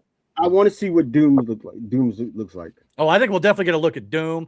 They're also talking about, apparently at this panel at 8:30 p.m. Eastern time, 5:30 p.m. Pacific on July 25th at San Diego Comic-Con, we'll have special guests and an exclusive look at what's next. So there's a lot of rumors going around about if they're going to announce some new movies, if they're going to announce Secret Wars as being split into 2 parts. There's a lot of rumors going around right now. So we could be getting 3 Avengers movies, and the movies that supposedly Marvel Studios is putting a priority on after their upcoming Avengers stuff is, of course, these 7 to 8 films here. Black Panther 3, Shang-Chi 2, Spider-Man 5, the reboot of the X-Men, Thunderbolts 2, the Blade movie that has been through some hiatus as of late, Midnight Suns, and Avengers 7. No shot they're doing Midnight Suns. Well, how else are you going to get Moon Knight, Ghost Rider, Blade? Some of those on their own is not going to hold their own movie on their own. That's true. That's true. Blade That's could, true. and then That's you true. lead into Midnight Suns. I think that would be perfect. I don't know, man. There are a lot of people who love the Moon Knight series. Yeah, I liked it, but there again, it may be one of those you need. I mean, and then the end of Eternals even teased a little bit of that stuff as well. So it could be them just kind of picking up the thread and not trying to rework this. And this picture here has Wong as the leader potentially, but I don't know how true that is with the comics or anything. But you can still make that work too. No Doctor Strange 5 listed here right now though, which has got a lot of people wondering maybe Strange is coming before. Maybe there's a secret movie in here that they're going to announce too. We'll have to wait and see. I agree. They should make a Doctor Strange movie where Dr. Stephen Strange dies within the first 50 seconds of the movie. Well, you're just trolling everything tonight. I'm serious. I hate Dr. Strange. Oh, well, I don't know what you're talking about. I mean, he was Sherlock Holmes just like this guy was. And we now have officially, speaking of Robert Downey Jr. and Doomsday, apparently a completed draft has been done for Sherlock Holmes 3. So Robert Downey Jr. may be able to come back as Sherlock one more time. So we'll see if that ends up happening. But that was just a side note there. And, of course, that leads us to this weekend. Well, actually, we got Austin Powers 4. Remember how Matt said there was no Vern Troyer anymore for Austin Powers 4, if that's the case? If I understand that'd be a sad moment, no Vern Troyer for Mini-Me, but I think we should be casting Dwayne Johnson as Mega-Me. That is, I saw this last few weeks, and it's just perfect. It's perfect. I mean, That's fucking funny. That's fucking funny. I would give vital parts of my paycheck to see this. That's funny. And not only that, he doesn't speak a lick of English either, like Mini-Me. Like how Mini-Me always had this, the squeals and stuff. Rock should just grunt. Like, it'd be hilarious. But would love this. So, that's Rock, hilarious. If you're listening, get your agent on the phone. Call up Mike Myers, buddy. But speaking of The Rock, we also got confirmation from him personally. The Rock says Moana 3 is officially in the works at Disney. After Moana 2 was successful, this is a no-brainer. The same writers are coming back to write the script as well. So that's good to see. But before we get to that, this week, the live-action version of the first Moana film, the remake for that, is hitting theaters, and it is debuting with a pretty low score with 32% on Rotten Tomatoes. So it's also getting panned critically. There are a lot of people are saying this was completely unnecessary. It's a beat-for-beat remake of the original, so you might as well just go back and watch the original animated movie is what they're saying. That's what I figured, though. Like, that's what was always – I don't know if people thought they were going to get something different. It was literally supposed to be a one-for-one of the animated movie just made in real life. Like, And Rock's crazy wig. But that wig is absurd. Oh, and his bodysuit for that matter. But but I mean, there's some live action movies that are made that tweak the ending a bit, or they change this or that, or add some music. There may be a little bit of that in there, but from what I'm hearing, it's mostly go watch the original if you like. Why'd they waste their time on this? So I don't know. I thought this was going to be one of those movies that might be a big hit because of the Moana brand, but I got this feeling that the animated is where it's going to make its bread and butter. So it's probably not going to do great this weekend either, with the Odyssey coming out next week, and of course Spider-Man Brand New Day at the end of the month. So, and we'll get into Odyssey next week a little bit, but so that'll do it for movies tonight. You guys got any thoughts on all that stuff? It's also a lot to deal with, but I want to see Spider-Man. That's for sure. That's one movie I do want to see. I just hope I can get tickets week 1 at this point. So that's what go to Lord there. We haven't been to the drive-in in a while, and if it's at the drive-in, it's too hot and sticky. Yeah, that too. At the end of July, right before August, it might be. Yeah, never mind. I changed my mind. As long as it's not as hot as it's been, even though I ain't gonna lie, that heat wave that's supposed to come through, I know we're supposed to get maybe another one next week. That last one wasn't as bad as I thought it was going to be, though. Brother, what are you talking about? I got dark as hell outside. more so than normal. Brother, last week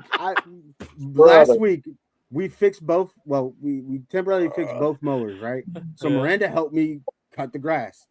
I come in the house after the first hour, right? And my arms were fucking dark, but I was wearing my gloves. So I took my gloves off. You can clearly see the difference in skin tone. So then when I went back out to do the other half, and she was doing the backside, which Miranda tanned up pretty good. Like she did. She didn't really burn. She got pretty good. But I didn't take my gloves. I didn't wear my gloves the second time. And my arms got darker and my hands got a little bit dark. It was, but back of my neck was terrible. Like it was. Well, I should say it the didn't back feel. of your neck is terrible. Yeah, I guess I just felt when I was walking out of work and going into work, and when it was especially coming out, I thought it was just going to feel like a scorcher as soon as you walk out the door. To be honest, now to be fair, I do work in an air conditioning building all day. Bitch, you got out at 7:30. Me walking out that door at 6:30 in the fucking morning, and you walk out there and it's just this heat. Well, even at 11 when I went in, it wasn't terrible. Trying to remember the last time you went into work. It was hot, but I've felt hotter. You know, that's all. Well, that's true. That one year, the first year we now watch this week will be what I was afraid of, and I'll sound like a G. It's been a minute since I've seen that happen. Yeah. So, but anyway, all right. Well, let's keep it moving a little bit here. We got a little bit of I guess you could call it video game news. For the most part. So let's get into it. Lord, let's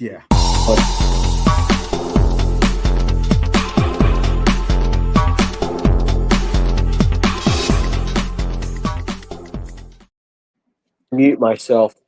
Before we hit that real quick though, I want to get Mike's good night here. He said, I guess he's going to hang out early. He said, "Gang, I hate to do this. I've not had a lot of sleep the last couple of nights.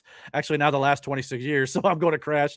Do plan to attend tomorrow's celebration of life for our friend, I believe, who passed away. So he said, good night, God bless. So he just wanted to let everybody know. So we'll get that on the way here. You guys going to that? Yeah. Are you? Oh, good deal. Well, like I said, I hate to hear that. I really did. I like George. But anyhow. Rest in peace, friend. No doubt about it. So kind of switching gears here back to the gaming part here. But so there's obviously a big kind of controversy going on around now online. So I thought I'd bring it up here because it is kind of controversy is fucking stupid, by the way, but I get it. Okay, well, we'll let you get into it here, but I'll report it here. PlayStation is ending production of physical game discs for all new games starting January 2028. From that date, new games will be available in digital formats only. So you've got about a year and a half or so to go before discs are no longer made whatsoever for PlayStation. Xbox next generation hardware Project Helix is also not expected to include a disc drive.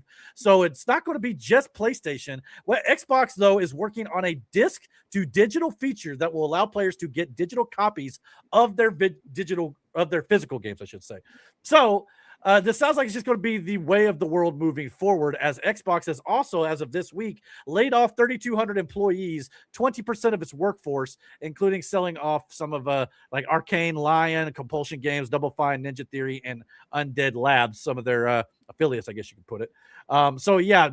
So what are your thoughts on this going completely digital moving forward, which I think a lot of people expected? I'll get my thoughts on it in just a second, but I want to let you guys put your 2 cents in.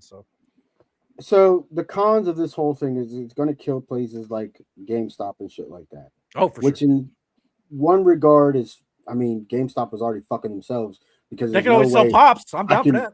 I can go buy a game for $70, but take it up there and all I can get is $10 for it because I opened it. Yeah, which will completely get rid of that. You can't resell to friends. You can't sell back to which you're going to get pennies back, like Brennan said. But so you can't let your friends borrow games no more.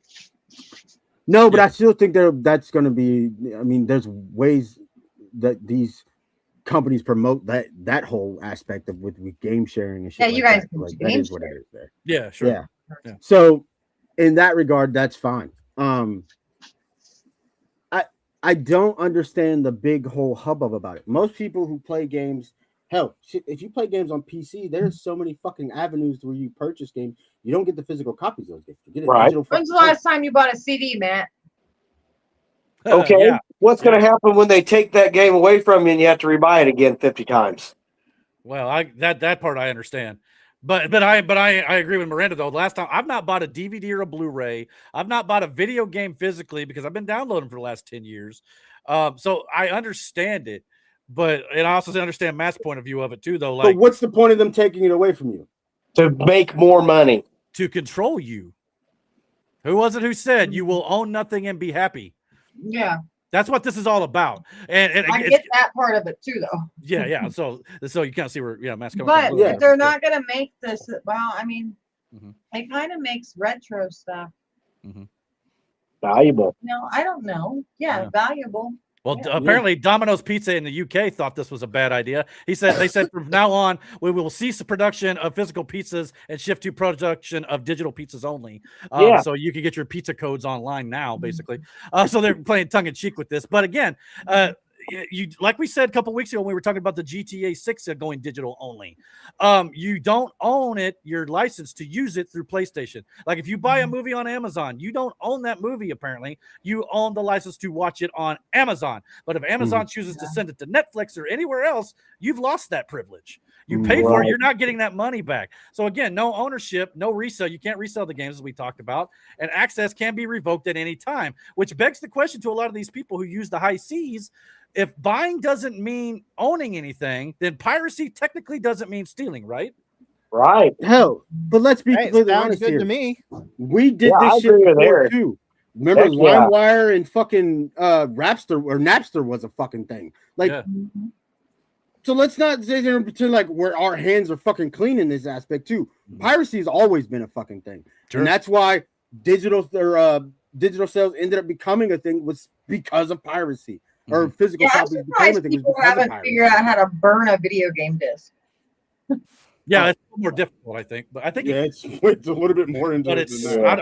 I've never got that good with it. I burned CDs and DVDs at one point, but even I haven't done that a great deal for a long time.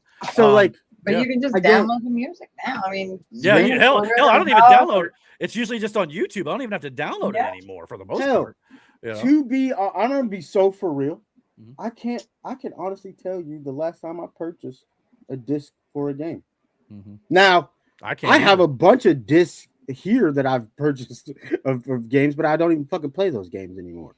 Now I do agree with Matt though. It's like that's my one big concern of like buying games on Steam, which Steam has been good about it. You know, they've not done anything like this yet, but it doesn't mean they can't. My always big concern was like, what if I buy a game and then like 5-6 years down the road, I want to go back and play it, and they've removed it from the service because it doesn't sell anymore. What if they do that with physical copies of games? Hold on, when you download it, you can download it to your hard drive, right? Sure. Like your but say external hard drive. So just like my pictures, they're all on Google. If Google goes down tomorrow, I lose 19,000 pictures unless I back them up on my external hard drive. Well, and from what I understand, if you purchase the game already, as long as it's still available to re-download is one thing. If they aren't selling it because it stopped selling, I get it. But you should allow people who have already purchased it at least the ability to re-download said game if it's not backed up, because it's kind of hard to back up games that require internet and a service to use them, like Steam or PlayStation. But now, what would suck is if you lost your account. Yeah. Yes. Somehow. And that's another thing. That's another thing with Steam. With all these other services too that you pay for, or Steam's free, but Steam can ban you. They can ban your IP.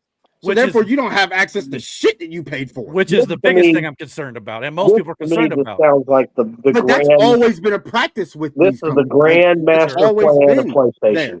So it doesn't matter. It's not just PlayStation, Matt. It's all video media services. It's all hell. Movies have gone straight to fucking streaming, brother. Well, and I understand where you're coming from. It has been like that for a long time. But before we had the option to get physical media, in case they were to say, you know what, you posted that thing on Facebook I didn't like, I'm shutting your PlayStation account down.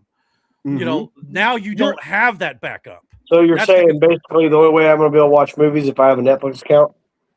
No, well, whatever service you want. Yeah, but it's not going to change that. That's changed. That hasn't changed from what it is currently. Yeah, and again, with video games, it's the same fucking practice, brother. Yeah. The games that you own, did you go buy a physical copy for them? No. Exactly. Yeah, so nothing's really changing in that aspect. It's just whether or not they will continue to be nice and let you to have what you. I won't gripe about it, but let me tell you, I'm just gonna, when it happens, I'm going to say I told you so. Well, I'm concerned about. You can't say I told you so in the same aspect of saying, like, brother. Once again. It's this situation of They're doing what they were going to do. Yeah, Initially, when PlayStation 5 launched, they were supposed to be discless. The only reason they made it with a disc tray was because people bitched about it. So like they had no plans to do it in the first place. They were making these things more like PCs.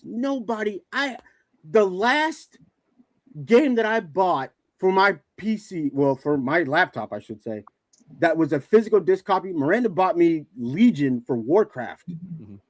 And then I didn't even use a disc. Why? Because it came with a digital fucking code. Yeah. My laptop didn't even have a fucking drive. Hell, they're already because my laptop doesn't come with a fucking drive. So I can't fucking put it in there. They're already saying Project Helix, the next Xbox thing, will probably be the last Xbox console anyway, because it's just going to be upgradable like a PC. Yeah. So I've contemplated on getting. Well, a PC is probably going to be the wave of the future for video games. PlayStation may or may not last eventually. PC will be the wave. Consoles are going to die off. Like that's essentially what they're going to be turning into. These things, what you're going to be purchasing from PlayStation and Xbox, are going to be basically computer towers that you can upgrade, but it's still a console. Like that's the only difference. This will be a thing of the past, for sure. And it pretty much already is. I'm 100% sure that at some point, both Steam integration is going to be involved in both of those things. Mm-hmm. Oh, sure. So then you could transfer your Steam account to your fucking console, which would give you even more fucking space at that fucking point. So and it's a huge reason is because of fucking video game streaming in itself. To have a setup where you have your console plus a PC, so you can do both things and you're streaming and everything's there. This is just a streamlined version of that with no disc involved whatsoever. The way you purchase video games now, the way majority of fucking people purchase video games now, nobody goes to midnight releases any fucking more. Well, and even kind of killed that whole fucking. Well, and even PlayStation's even stated, because apparently they're not answering a lot of fan criticism and feedback right now. They've turned comments off and things like that. They've stated that they don't feel like they need to talk to fans right now because they feel like eventually the fans who are being vocal about this change right now are eventually going to accept this, which is, again, do you not have any concerns about, like, say, okay, you just can't play that no more? I have a lot of concerns. No, I don't mean you. I meant Brandon. Okay. Me? Yeah. Because that part I understand. The rest of it is. Listen, guys. But that's always, that can always be the first game that tries to say, okay, we're going to pull it. The first time PlayStation tries to do this, they're getting blowback for just this. Sure. Can you imagine the bullshit? We canceled Bud Light. True. Because of their bullshit. So if you guys aren't willing to get out there and tell them how you feel about it, they're going to do whatever the fuck they want to. But and that's what they're doing now. If this or that, well, yeah. And have fun going bankrupt. They're not going to. Why? Whether you like it or not. They're not doing it with ill intentions. Everybody is what if, because what if the vaccines are killing us? Because we are sheep that have followed these people's lies for a long time. So now we're skittish when they say they're going to do this. That's true. But, because here's the thing. If that's the case, they could have do it now. They could. You're right. They could. Like, what are we talking about? What if they do? They could do it now. Yeah. Do you know how many games that are in my fucking library that don't have an online service, that aren't cared for anymore, that don't get updates? Yeah, I can still access the shit, but what's the point in that? Nobody's fucking there to play it. Well, and even I've kind of thought, like, well, I sometimes like games that don't require an internet access, but in case the internet goes out. $30 today to buy Black Ops 2 again. Yeah, which is and I know damn well we had probably at least 2 discs in the house somewhere. Yeah, for sure. Yeah. I have those games, both of them, somewhere floating around here. Yeah, I mean, at the end of the day, this was always going to be what was going to happen. But that's my only concern is they pull the crap, and then you can't play it anymore, and then the game just becomes obsolete. Well, games become obsolete because of fucking fans anyway. Do you know how many games come out in the last 2 to 3 months that have died after 2 days? Yeah. Like, what are we talking about here? The majority of games on this shelf are probably garbage. Exactly. There's a lot of movies in there. So you mean to tell me you're going to go in there and pick up fucking Turok because it was there and play it, for nostalgia? You're not gonna fucking play that game. You don't give a shit that game's sitting there. Is that your shelf? No. This is just some shelves I found online. That would have been perfect. You know what though? I used to have a lot of movies about like this though. I used to have a rotating tower. I don't know if you remember that, but but no, the games I never collected that many. I've still got a few, but very rare. my thing on it. It's like, okay, if you're gonna do that, or you can do that, and now that everybody is aware of it, you need to not price your game so high. That's never gonna fucking change. Moving things up to $80 just to use it, you might as well just charge a subscription fee. Oh, that's coming. I think the end goal is they want to have a subscription to play games on their service. It will become like a Netflix thing. That's what you they already do. do. You already do. Even more have so. that. Even more. I mean, what is it? PlayStation. Yeah, PlayStation Plus is already there. But that's more. Now. But I'm talking like that's not every game though. That's just like for some classics and some of the games that they release. And the minute PlayStation Network goes down, everybody's bitching. How do you think people get paid to fucking keep it up? That's the thing. Here's the thing. Wrestlers make millions because they put their bodies through shit. Nerds get paid lots of money because they develop shit. Somebody has to keep that shit running. But who's paying me? I'm not saying that we need to work at dipshit and stream your gameplay. There you go. And then you go. Get your Twitch. I'm not saying that we should drop the price down to like $10 a game. No, I'm not saying like that. But why are we jumping them up to $80, $90? Like, why is it going higher? But that's not a Sony problem. That's not a Sony problem. That is a developer issue. So if they spend just like with fucking movies, the reason why movie theaters are also so fucking high is because the price it makes to make these fucking things. Video games aren't fucking cheap to make.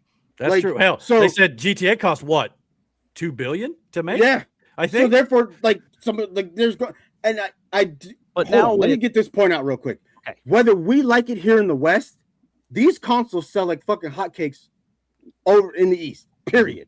Sure. So like all this shit is predicated on what happens over there. Has nothing to do with over here. They give a shit about the sales over here. Over there is where their money's made. Yeah. Interesting. Anybody got anything else? This is a lot more of a hot button topic than I thought it was going to be. With AI becoming so popular and the fact that there are more games using that, they're not using as many developers and stuff to make these games. So why is it the games are going higher? Because of the publishers. Because of your EAs, because of your fucking EA for sure. Like EA has their hands in every fucking thing. Hell, they just caught blowback for what they were doing for college football.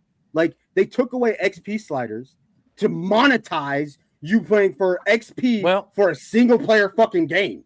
I kind of understand a little bit where Aaron's coming from here a little bit, because if you're not going to spend money to, manufacture discs and boxing, well, they may do some boxing still, but if you're going to like not manufacture so much physical media, it probably wouldn't cost nearly as much to, manufacture the game. So maybe the cost should maybe a little bit. Merchandising and development are two different things. I'm just saying that like I can get the disc copy of a game for the same price that I can buy the game digitally. It's like I feel like that needs to change. If we're doing it digitally and it doesn't have to be produced via a disc or anything like that, it needs to be cheaper. Like it should be like $60, $50. And like if you want the physical copy, which it does have shipping costs tied to it, which has manufacturing costs tied to it, pay $80 because maybe they're also going to factor in the fact that you can give this to a friend if you want to, or sell that kind of ties into the GTA thing again we talked about 2 weeks ago. They're pricing the Ultimate Edition, whatever they're calling it, $100 and $80 for the base game. So if everybody was complaining at the time, well, just you're pricing it $100. I mean, every other game is going to go up to $100 because because GTA is a different type of breed. Not every game is going to be able to get away with charging $100 for it. Call of Duty does, and so does Madden, and I get why. Hell, WWE, I paid $150 for WWE. We've talked about this before. A lot of this shit is convenience fucking shit. It's shit that it's for the people who don't want to. You don't have to spend $100 on a fucking game. Like you don't. You really fucking don't. All that extra shit is on you if you want to purchase it. This is the conversation me and Drew were having. I said this to Miranda the other day too. I don't understand why games like Madden, Call of Duty, all these long franchise games don't just have a quote unquote subscription service. Simply because you already have access to every game because you purchased one fucking game. And if you just update with a few things, so just put it under one fucking roof. Yeah, but once you have a subscription per game, how many different subscriptions are you willing to pay? There you go. That's where we're getting into how much money. I'm not saying for every game that comes out. Hell, you're already paying extra $10 to $20 for fucking battle passes. Yeah, but that's the thing. After you purchase a game, but they're not. But as of right now, Madden, Call of Duty, GTA, Red Dead, they're not under, unless they're older versions of those games. They're not under, like say, the PlayStation Plus subscription. So if you were to add those newer released big titled games to that subscription, it might be one big subscription, but it's going to be a lot bigger pay. Yeah, and like you pay for a Blizzard subscription that you play maybe once a month. So you're going to pay for what, 6 different subscriptions that you play? There you go. No, that's not what I mean. If I'm already, if I buy Call of Duty, right, and I buy just the base game, right, and then I'm going to spend another $25 to purchase the Battle Pass. So what's the point of me doing that if you can take all of the Call of Duties, every last one of them, right? I bought one. But I now have access to all of them, even ones that I didn't, not the ones that I purchased, not just the one that I purchased, even the ones I didn't fucking purchase. I have access to all of them. Your whole game library. Well, that might not be too bad, depending on the price. Well, that should come under your fucking PlayStation Network subscription. Yeah, if that's the case. But companies won't do that simply because then Sony and Microsoft would still take a chunk of that pay. Because you're still using. But it would be like, listen, you don't have to pay extra to go in and watch a certain movie on Netflix. No. Some of you do, but not Netflix. I would love for that to be the case. If I'm paying for a subscription, I should have access to and the game, I guess. Like I should have access to that game and everything involved because I'm paying one subscription. That seems feasible. That seems fine. But there's not one company that's going to take a hit from you know what I'm saying? Like they're not going to be like, oh, well, we'll just lump our monetization. Then that whole overall subscription is going to be fucking insane. Yeah. It's like the straight to streaming. Yeah. Why not? We could go straight to subscription. Yeah, eventually theaters are going to die, and that's what's going to happen. And people like Aaron who don't want the PlayStation subscription don't get the game. Well, two things that kind of is one thing I wanted to mention here. Miranda mentioned if you have Amazon, if you don't have to, a lot of services you don't have to pay again to watch the movie once you pay for the service. Amazon, you want to watch a certain movie, you got to pay again after you already paid for the subscription.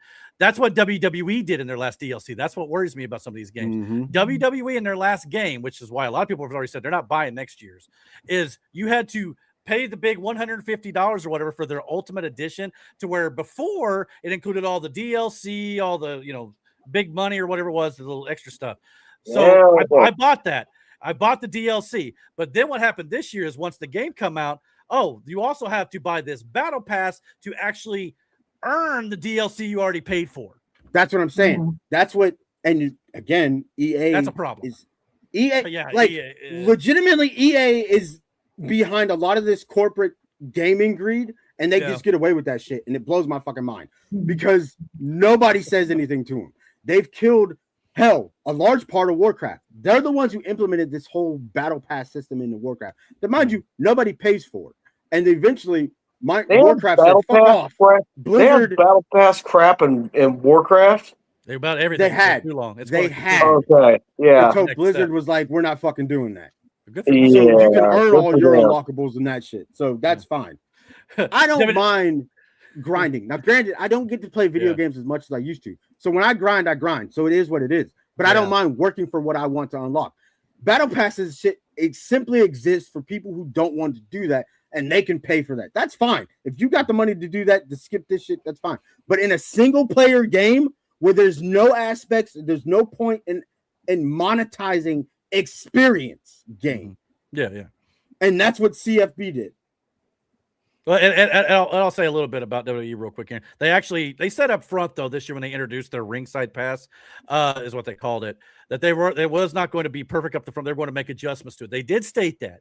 And what they ended up doing after the first season, where everybody got mad about having to grind to get the DLC you already paid for, they put the DLC characters that you pay for at the front of the battle pass. All you had to do was start the second season and you got them automatically. So they did adjust to fan backlash and criticism. So I will give them credit there. They just, people, when they introduced this stuff, I feel like they got a little too greedy too quick.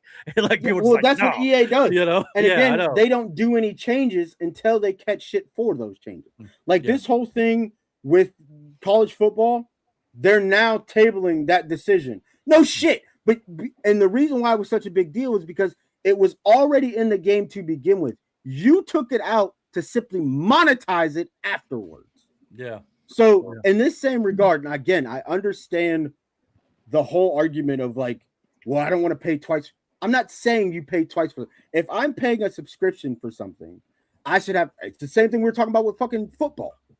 Like, if I'm paying a subscription for something, there's no reason I have to then subscribe to 3 other things to watch the one thing and an overall thing that I'm paying for in the first fucking place.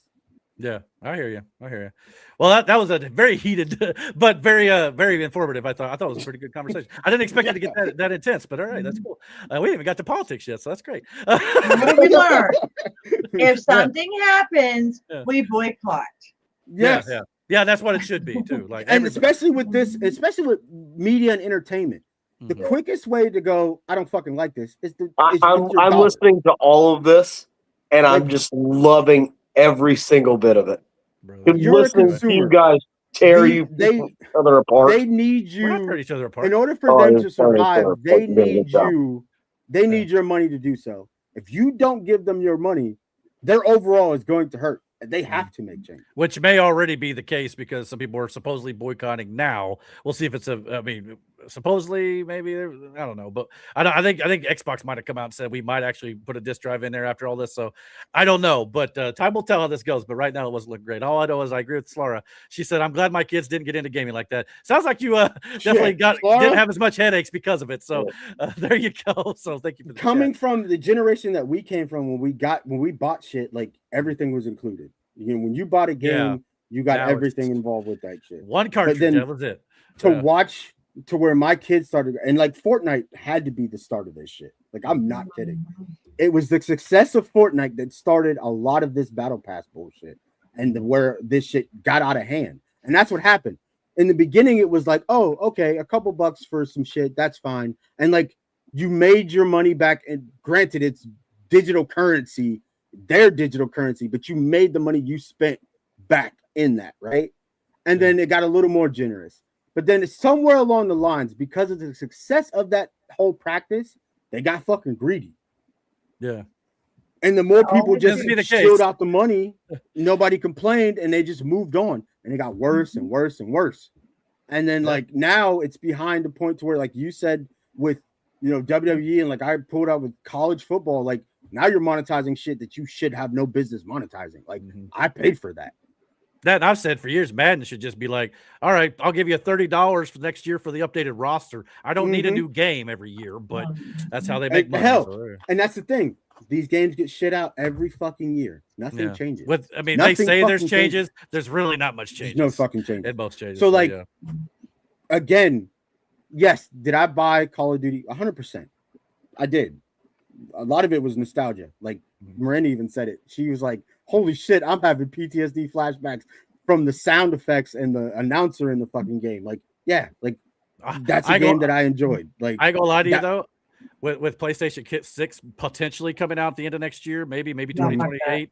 I don't know, but with the rumor price tag of $1,000, I may not buy it. I may stick to PC at that point. Me and Miranda have discussed this fact. I think PC gaming for me is where I'm headed. Both Jackson and Jaden both have. Jaden especially, they game more on their VRs than they do their consoles. Jackson has expressed that he wants to get into PC gaming. Jaden has already got his foot in the door of PC gaming. The only problem with PC gaming that I had too was you got to realize that you got to make sure your specs are up to par. Oh yeah. I spent $6,000 on this PC. It is for the next 5 to 10 years maybe, but after that it might need upgraded. Yeah, but that's the difference though. But you can mill piece out upgrades for your So PC. you can Now, unless the next two consoles are going to be the same way, to where yes, they're consoles, but they're just bona fide PC towers that you can then upgrade. Granted, those upgrades will probably be locked behind the fact that you have to order them from either Sony or Microsoft, simply because they have a PlayStation or an Xbox fucking brand on it. Sure, but then there's workarounds with that. Like there's always knockoff brands that are just the same as what you're purchasing there, just cheaper. Yeah. You know what I'm saying? Like, yeah. So if that's the case with the next set of consoles, I'm still not getting one. Like I want to build my own PC, so I'm not really worried about it. I did it. I mean, it's probably not as big as this and one. I feel like the wife has gotten PC gaming down more than she has with a fucking controller, which baffles me because it's a little more intuitive to do with a mouse and keyboard. Well, I had to because I gave my son my fucking controller. Let me tell you something. You calling Miranda the wife is wild. That's messed up. But it was the old lady. Like, what do you want him to call her? Yeah. Well, I just stated a fact. What do you call your wife? Side piece. Brett had to walk over. Anyway, so we're going to move on real quick since that was a long discussion. We're going to move on into the sports, and we're going to do it real quick, and then we'll get out of here. I got to let Loki out. I'll be back. All right, so cool. We'll be right back. Oh no.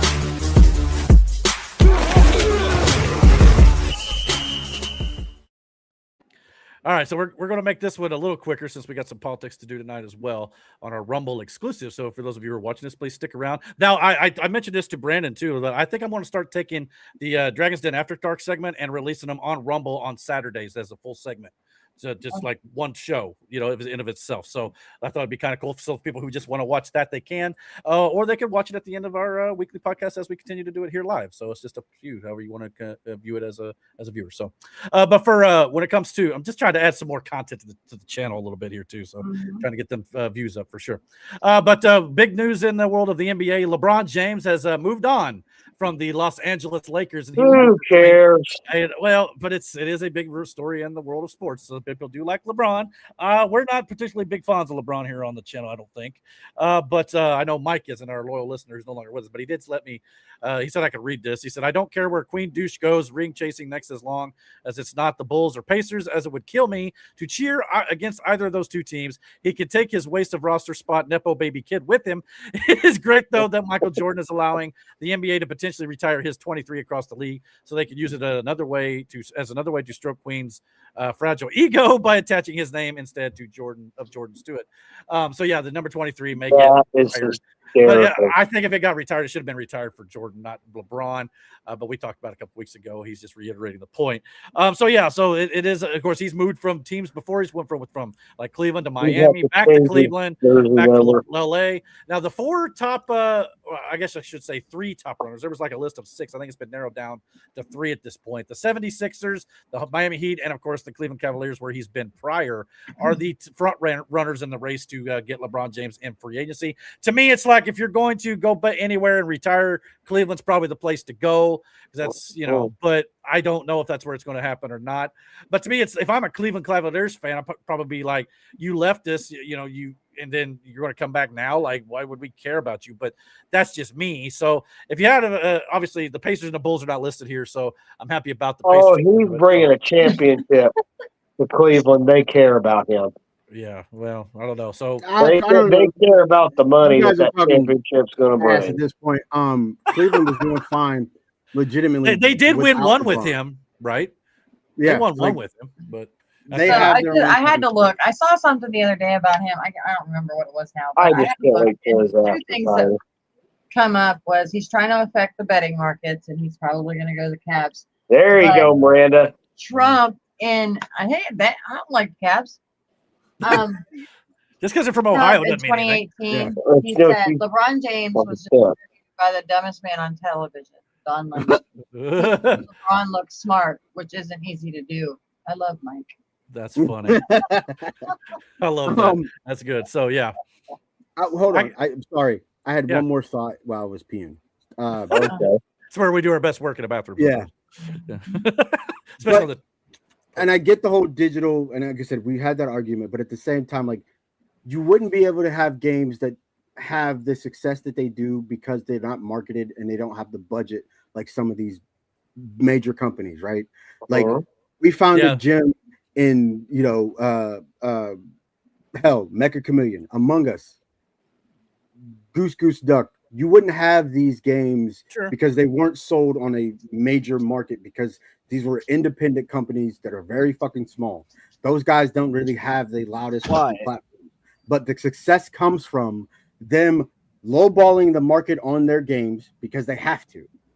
And then the success comes from because it's a cheap game, we'll give it a shot. Now, not all cheap games are great games. Hell, not all high budget games are great games. I've spent money over most high budget games are shit. Yeah. I've spent, again, Destiny 2 comes to mind. Like, I spent a lot of money on that. That is a whole of a game. You know what I'm saying? That is now dead. Hell, a game like Anthem, which I fucking loved, but because a it lot was of a game people that like was, Anthem. It died. So Helldivers. I get the argument. Don't get me wrong, but you're never going to get a physical copy of a game that's made by some indie dev somewhere because they don't have the market to do that. Yeah, they so can't afford it. Digitally is the only way to fucking go. So I understand this is a double-edged sword. I'm fully aware of that. But at the same time, like, it's not anything new. So let's not pretend it like it is. It just that was my only thing. Sorry. That's fine. And where's LeBron going? Fuck LeBron. Like, You don't when I care. tell you I don't like basketball, fuck LeBron. Get out of here, princess. Hey, I'm He just is trying to going stall. to the Indianapolis Colts. No, I'm just trying to stall until NFL season gets here. Okay, guys. So Yeah, I get it. Yeah, He you better could not. Okay, Can I got a better you spot. imagine though, right? No. Because He would- athletes do this all the time. Where like they'll retire from one sport and go to another. And Can then you usually suck imagine at him it. retiring and Baseball. going to the NFL? Hey, Oh, Jordan did it. Jordan did it and went to He baseball. can't get Baseball. But yeah, that's He'd what I'm never gonna say. fucking make it.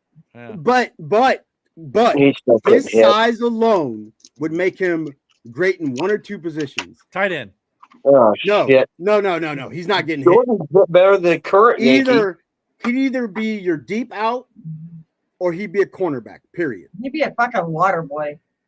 That's more like it. Yeah. Yeah, because they're built different. I get it. Basketball players Team are tall, mascot. but He's a water bitch. there's not Wow, enough. man. There's not enough padding. You know what I'm saying? For him to get fucking hit like that. So no. Can't LeBron And James. plus, he's what 40-some years old. Something like that. I don't know. He's getting up there, but Is he, well, like, up I there. think he's I closer should to say getting up 50. there. I'm older than he is, probably, but He's closer to 50 than he is to 40, if I'm not You mistaken. know what? You're right. He would go to ultimate frisbee. You know what? 41. You know what? 41. I think How Conor old? McGregor's winning tomorrow. How He's old, 40 Eric? He's 41. He's 41. Okay. Fuck it. Even at 41, you're not getting on Yeah. the football field. Let's get that out there. Yeah. No, Your he's body's not conditioned to get hit Wait. like that. Oh yeah. Now, McGregor, he is definitely winning tomorrow. do the smart thing and go fucking golf. well. Go golf. Now, Go do now that. that Matt, But now that Matt brought it up, but Matt, I guess- basketball ain't Yep. it. Yay! Finally, we're talking about something real. Why do you care about UFC all of a sudden? Because nobody Yeah. gives a shit about LeBron James, Eric. No, you've been all over UFC before. I was going to put the LeBron James in the show notes. No, it's just the LeBron James talk. You were texting all the last few days about this fight. Yeah, Matt. So, shut up. so what is it? What is it? What has you so intrigued about this, man? Because I want to see another grown ass man beat the living hell out of another grown ass man. Okay, but I you mean- can do that on any fight. I don't know what to Tell This James one in off particular, Brandon because and I like how McGregor talks crap. So who do you want to win? Just Conor McGregor. McGregor. Okay, well then we'll move on. I don't know, man. Okay, Max Holloway. let's move on. Let's get to Max politics. Holloway. Max Holloway is. He is a little baby. brother. McGregor's gonna get the shit kicked out of him. And it's gonna be your fault. Oh, When But is that's that fight? Oh, it's tomorrow. Hey, Yeah. Brandon, what. happy anniversary.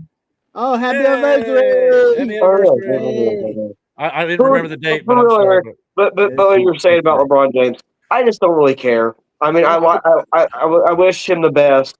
I hope he retires. I don't. And I don't. He I retired do. 2 years ago. I do wish Like, him the his best. game- Because he's like a legend. His game has fallen off so hard. It's Oh ridiculous. yeah. Sure. Well, that's what happens Like- to the best of us. But he should have retired Yeah, a long time ago. Like, you know what I'm saying? but he had to play with his son. But he wanted to play with his boy. Yeah. And that did all fuck all. So let's be honest. But Yeah. Brandon, What was it for? Brandon, you experienced that stuff with Jaden and Jackson. Okay, you Meaning experienced what? To do something. experience anything with those two. That's You would give different. anything to have that happen. But Look, I'll put it to you like this. If I was still wrestling, right? Hell, AJ just went through it. Yeah. He said he would unretire to have a match with his kid. That is a different setting, right? If I was still wrestling and my kids came to me and said that, like, they wanted to get into it and, like, I had to wait around till they, like, Jaden at this point, right? I could have had a match with Jaden. Would I have done it? No, because you're not going to get the best representation of me. If I'd have done it, it would have been something for me and him. I wouldn't have done it for a crowd because I know where I am at physically. I could not do it. So no, I wouldn't. But would I be happy for my son? 100%. I'd be there in the fucking stands with my own pom-poms cheering my ass off. But I'm not going to get in the ring to entertain people knowing I can't do it. And a mini skirt.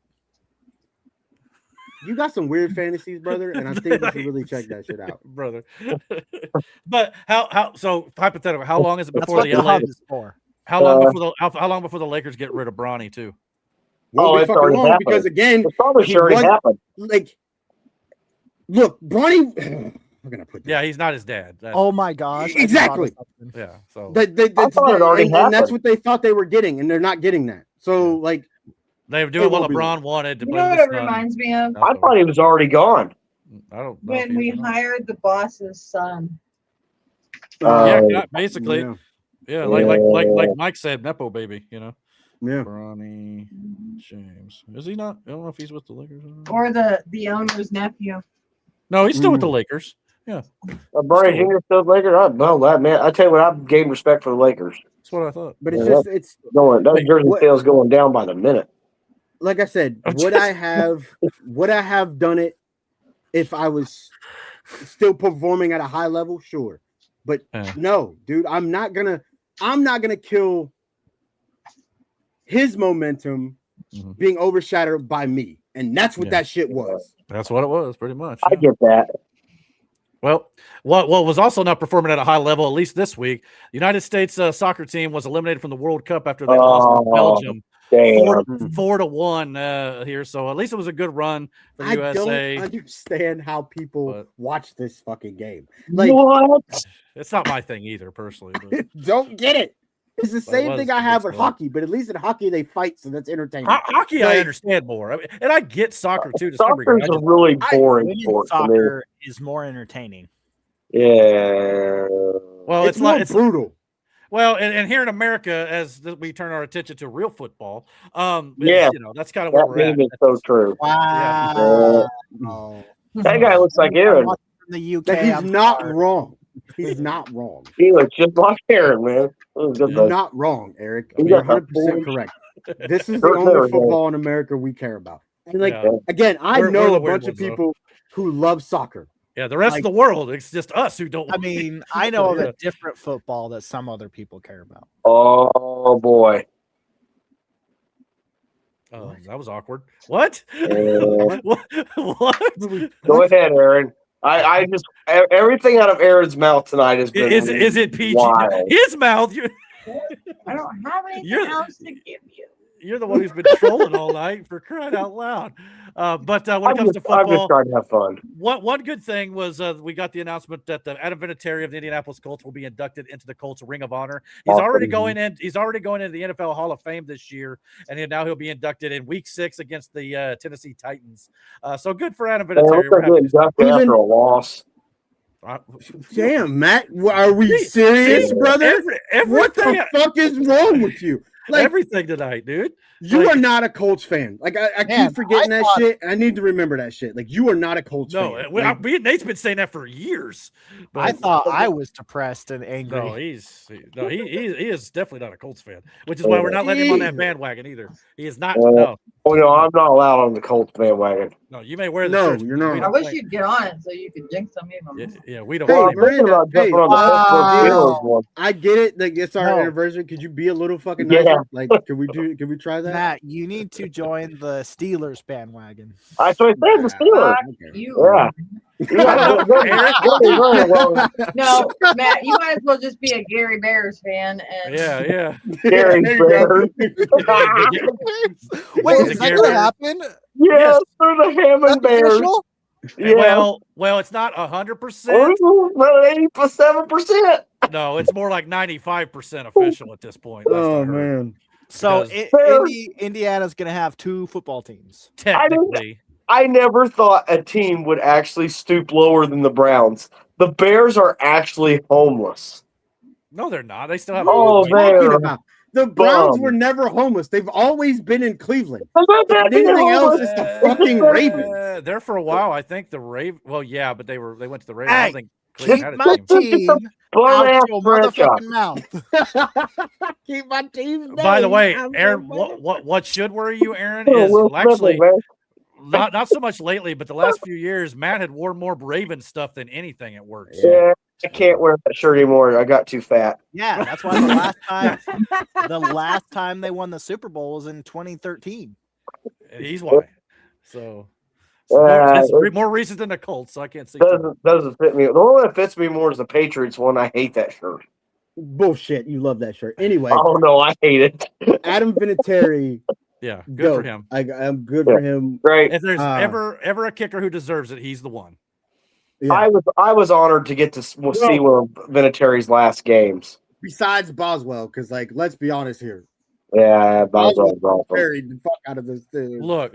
No offense to Boswell, he doesn't compare to Vinatieri. No, I have all the respect in the world for Boswell, but You're not wrong. he's If not. we're going by Vinatieri's stats wise, the goat. Oh, I don't know. I'd like to compare stats because I don't remember. Ben Oh. very much. Well, you got to Really? consider Vinatieri for the Hall of Fame. You also got to consider his career in New England as well.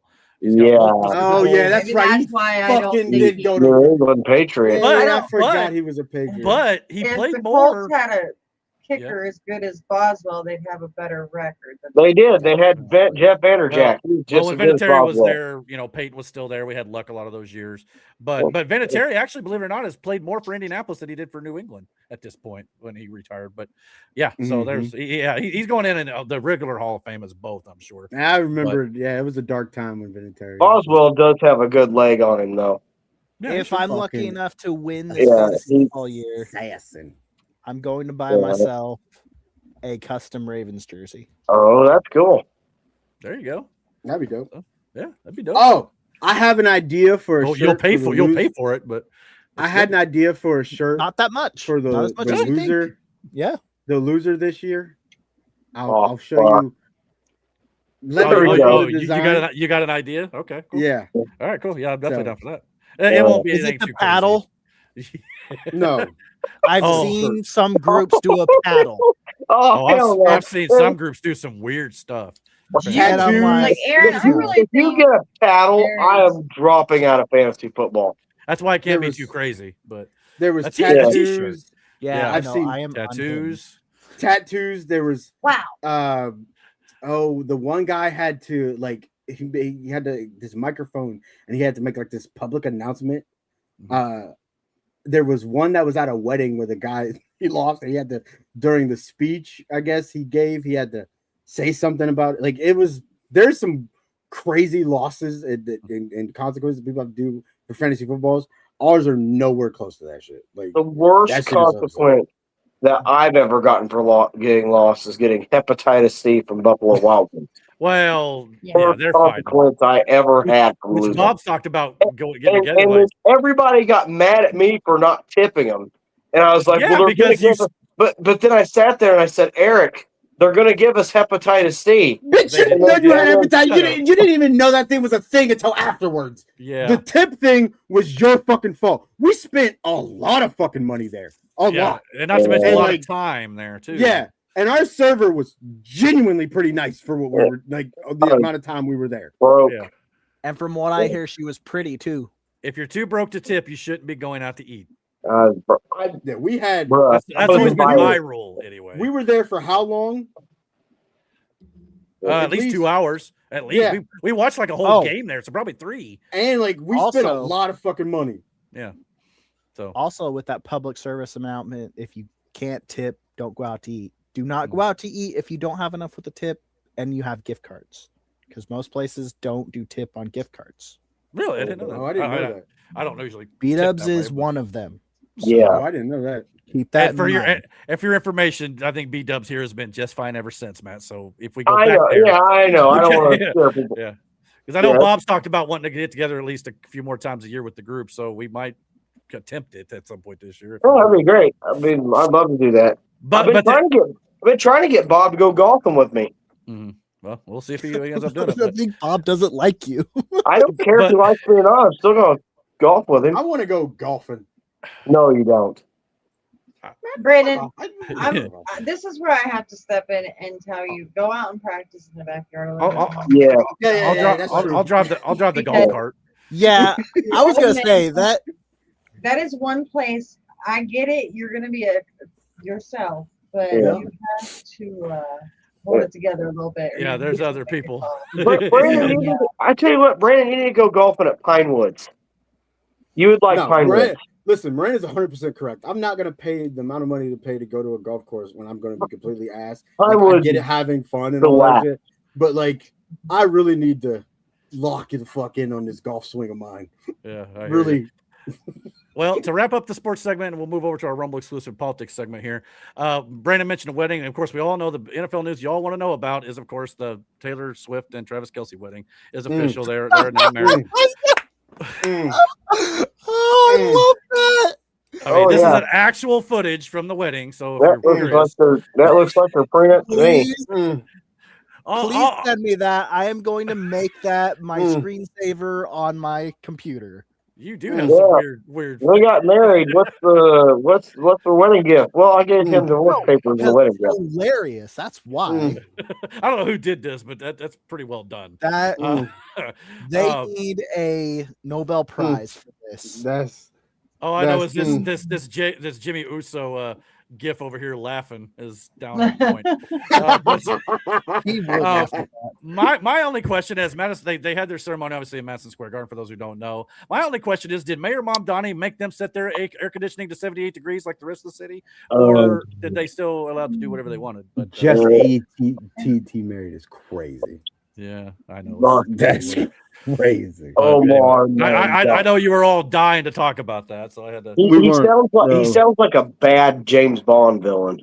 Well, I remember like seeing something about it, and I was like, "Oh, that happened," and then I moved on with my day. Like, yeah, pretty much. It's like that one video we saw. Hey, Taylor Swift and Travis Kelce got engaged, and I don't care. Well, another celebrity couple that now I don't give two shits about is Jelly Roll and Bunny. They broke up, didn't they? Yeah, but it seems very weird. Icky. Well, I know he said there was no animosity or whatever was reported didn't happen. But I saw some things that maybe her podcast talking about the divorce, and it sounds good. Yeah, he mentioned it at a concert, I think. There's a, I don't know. He's changed a lot.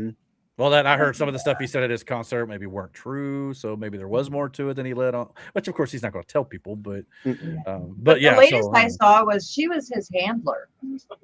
Oh yeah, and she moved on to handle somebody else. They had like a 10-year contract. No pun intended.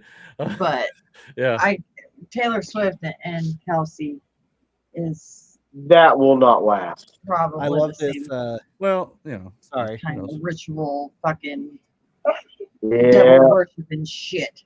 Especially on stage. That's where my big problem is. I tell you, another couple that I don't give two shits about is Patrick and Brittney Mahomes. Okay.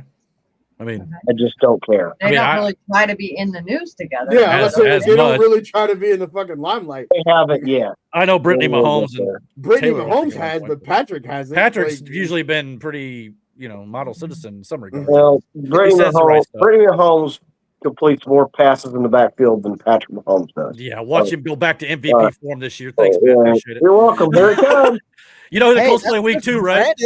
Now, please tell me it's Kansas City. It is. Yeah, on that- Sunday Night Oh, they're Football. all healthy. Well, you can say goodbye to Chris Ballard. All right. Hey, I gotta let this I- dog in. All right, well, we're going I, to look, I know who one of my keepers Can are we going to move be. on to That's for talk damn Trump? sure. Well, if you quit talking, we will. Well, I'm trying. They keep talking over me. All right, guys, we're going to switch over to our Rumble exclusive segment here where we talk news and politics. For those of you who are watching us on YouTube and Facebook, we will see you guys next week for episode number 98 of the Dragon's Den podcast. We hope to see you then. But for the rest of you, stick around. We'll be back in just about 5 minutes for our news and politics on our Rumble exclusive. So see you in a few.